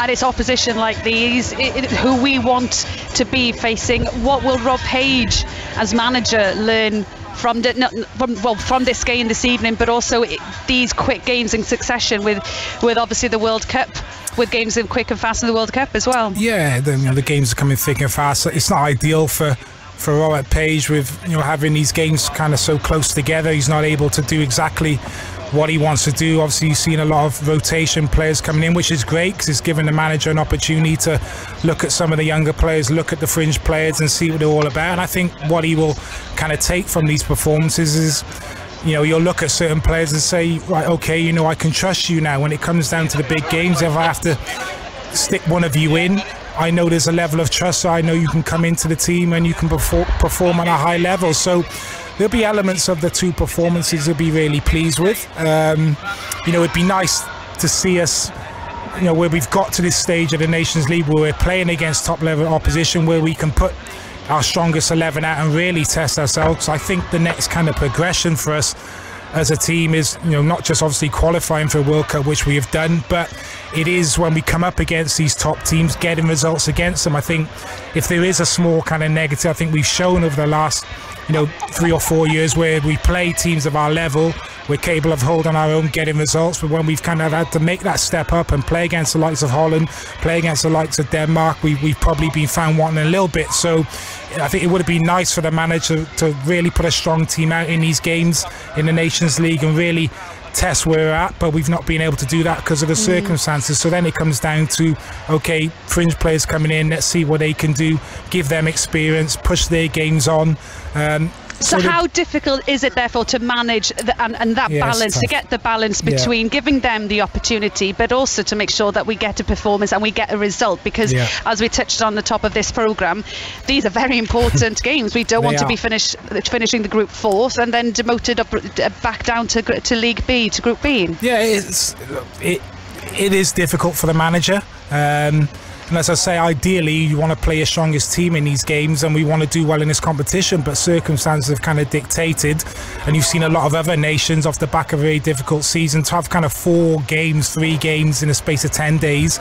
It's almost impossible. So you've seen a lot of rotation with teams and fringe players playing, and most nations not really taken the Nations League that seriously, really, because it's just impossible. You just can't do it. So it's disappointing in that respect because the games are important, but I think what you've seen is we're a really competitive nation now. No matter who comes into the starting 11, we're still organised, we're still very difficult to beat. Yes, when the bigger boys are maybe not playing, we do lack a bit of quality. Probably in the final third we probably don't create enough chances, but I think what you're seeing is obviously fringe players now gaining more and more experience, young players gaining more and more experience, and that bodes well for the future. It certainly does. Danny Gabardon, really appreciate your thoughts. Danny Gabardon, part of Match of the Day Wales highlights programme this evening, 11:05 on BBC One Wales. Let's hear from Gareth Bale now. He's been speaking with Sgorio's Sione Dafydd.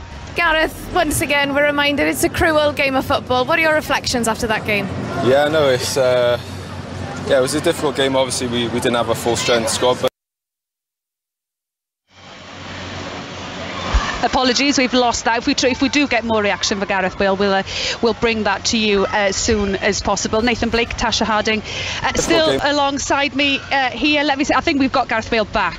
Oh, apologies. No, sorry. Nathan Blake and Tasha Harding still with me here in the stadium. A very quiet stadium, very different to the atmosphere that was here on Sunday, of course. And I'll ask both of you as well a similar question to what I did ask Danny Gabardon. In how difficult is it for Robert Page and his management team to get that balance, because we have to win these games, but we have to give the younger players, we have to give the squad experience on the field against big teams like Netherlands, like we saw. I don't think you can have it all, right? No. And you're going to have to take some pain as well, right? The overriding sort of issue for us was qualification for the World Cup, right? We've done brilliant to get into the top league of the Nations League, and we're in a position now we're in a position over these last 5 games of we've got 4 Nations Leagues and 1 World Cup game to get us to the World Cup. So the total focus was the World Cup. And like I said, did we see a slight hangover then from this? And I don't. Well, you're going to the end, this stage of the season. You're going to at this stage of the season. We're almost in mid-June, so you're going to see a hangover. Like I said, British football is a hard ask. It takes a lot, and then you come to you travel to Poland, play a game, come back, and then you've got arguably the biggest game of every single one of them's career, right? We can't forget that. We were exhausted, and none of us played a minute, right? So you can imagine how spent the players were at this stage of the season as well. Like I said, you're asking a lot, and you can't have it all. You do learn more in defeat than you do in success. So for Rob Page, the Poland game and the game tonight, really important, because you get players who get minutes, who haven't got minutes. Davis, the goalkeeper, great for him to get in some minutes tonight. Yes, you lost the game, but it's experience, and you do need to build, like I said, beyond the World Cup also. So I think it's not clever, but it's intelligent management. Well, one thing we saw tonight as well, Chris Gunter wasn't even used. Exactly. You know, and I know we're saying, you know, he's an experienced head, but me and Blake, he's put him as a question mark. And you know, I know he played against Poland, but he didn't feature in the last 2 games. Will he feature against Belgium? I don't know. And you know, again, we look at the overall playing squad. Not all of them are playing consistent football. Not all of them are, you know, are regular starters, and that's the thing that, you know, Rob Page has to weigh up is, you know, Chris Gunter's he's not with the team right now, and I feel more midfielders, and the other boys more are defenders, more attackers, you know. I think we can actually go back and listen to that interview that Sioned David from Scorrie was having with Gareth Bale. Gareth, once again, we're reminded it's a cruel game of football. What are your reflections after that game? Yeah, no, it's. Yeah, it was a difficult game. Obviously, we didn't have a full strength squad, but the boys who come in obviously worked very hard. Yeah, to get the equaliser and then concede so early after that was gutting. But something we have to learn. Something we have to learn. Maybe the dark art's got to take him down. We just have to use this as a learning experience and learn from it. And if it happens again in the World Cup, close to the World Cup, we need to do what we need to do. I guess it's the old saying, you're at your most vulnerable just after you've scored, and it was a night where the Netherlands, you know, they really showed their quality, didn't they? Yeah, they're a world-class team, and we're in this A-League now because we deserve to be testing ourselves against the best. And yeah, I think if you're at the tier below, you maybe get away with that at the end. It's where when you play the top teams, you don't do the things you need to do, you get punished. And yeah, it's hard to take, but it's one that we need to learn from. We're still a young team, and yeah, we have to learn from stuff like that and take it forward. You know, you're the leader of this group, you're one of the senior players. Today and against Poland, what have you made of the youngsters and how they've done? Yeah, no, they've done amazing, played good football. We've stood up against the best teams, and we haven't got beaten badly. It's been unlucky twice, 2 late goals, but yeah, we need to learn from it. We need to that's the only thing I can say is to take the positives, and we'll learn from our mistakes, and by doing that we'll get better. Gareth, thank you for your time. Deal. Thank you. Gareth Bale there speaking with Scorrie's Sioned David, and that's what we need to remember. We need to take the positives. Yes, defeat, disappointing, of course it is, and the unbeaten run here at Cardiff City Stadium that went back to November 2018. I think I'm right saying that. That's then forget that, draw a line under that. Take the positives from tonight's game. Tash, what would you take going forward? Got Belgium coming up, then a trip obviously away to Netherlands. It's busy. What positives will you take? Yeah, it's a quick turnaround, isn't it? But for me, I think, you know, me and Blake are probably in agreement with this. There's a few things that Rob Page is doing quite subtly, is bleeding in the youngsters that he probably will take forward into the World Cup. So, you know, the likes of, you know, he's probably got question marks over Ruben Colwell, he's probably got question marks over Matty Smith. You know, Sobra Thomas, he didn't even feature tonight. There's a few things. For me, it's a positive that the depth in the squad is massive. And for me, the biggest highlight that I said earlier on in the programme was fullbacks for me have been a massive positive that Rob Page has brought in. Is we have fantastic fullbacks in this squad that could potentially be competing in world football. So, you know, that's for me is one massive positive that is shown tonight. Nathan, what about you? Going into Belgium now, going into Netherlands away before, because the last 2 games in this campaign will be in September, and then it's the World Cup. Goodness, it's an exciting few weeks. They'll be here before. It's absolutely non-stop. I mean, the players probably get 3 or 4 weeks off holiday maximum. I mean, it was up to 11 weeks when I was playing, so that's how the game has changed. But for me, the pleasing thing tonight was being able to flip from a very deep defensive block to an attacking team in the second half when they knew they had to chase the game, and then got themselves back into the game. Unfortunately, just couldn't hold on. Nathan Blake, Tasha Harding, it has been a pleasure, but it has been disappointment for Wales this evening, losing against Netherlands once again, a 2-1 to the Netherlands, the final score here at the Cardiff City Stadium. Don't forget, Radio World Sport will be live here again from Cardiff City Stadium this Saturday night. Belgium, the visitors here. Join us then from 7 o'clock. That's it from us from here for this evening. Thank you for your company. Time for us now to join The Late Show with Larry Shawn.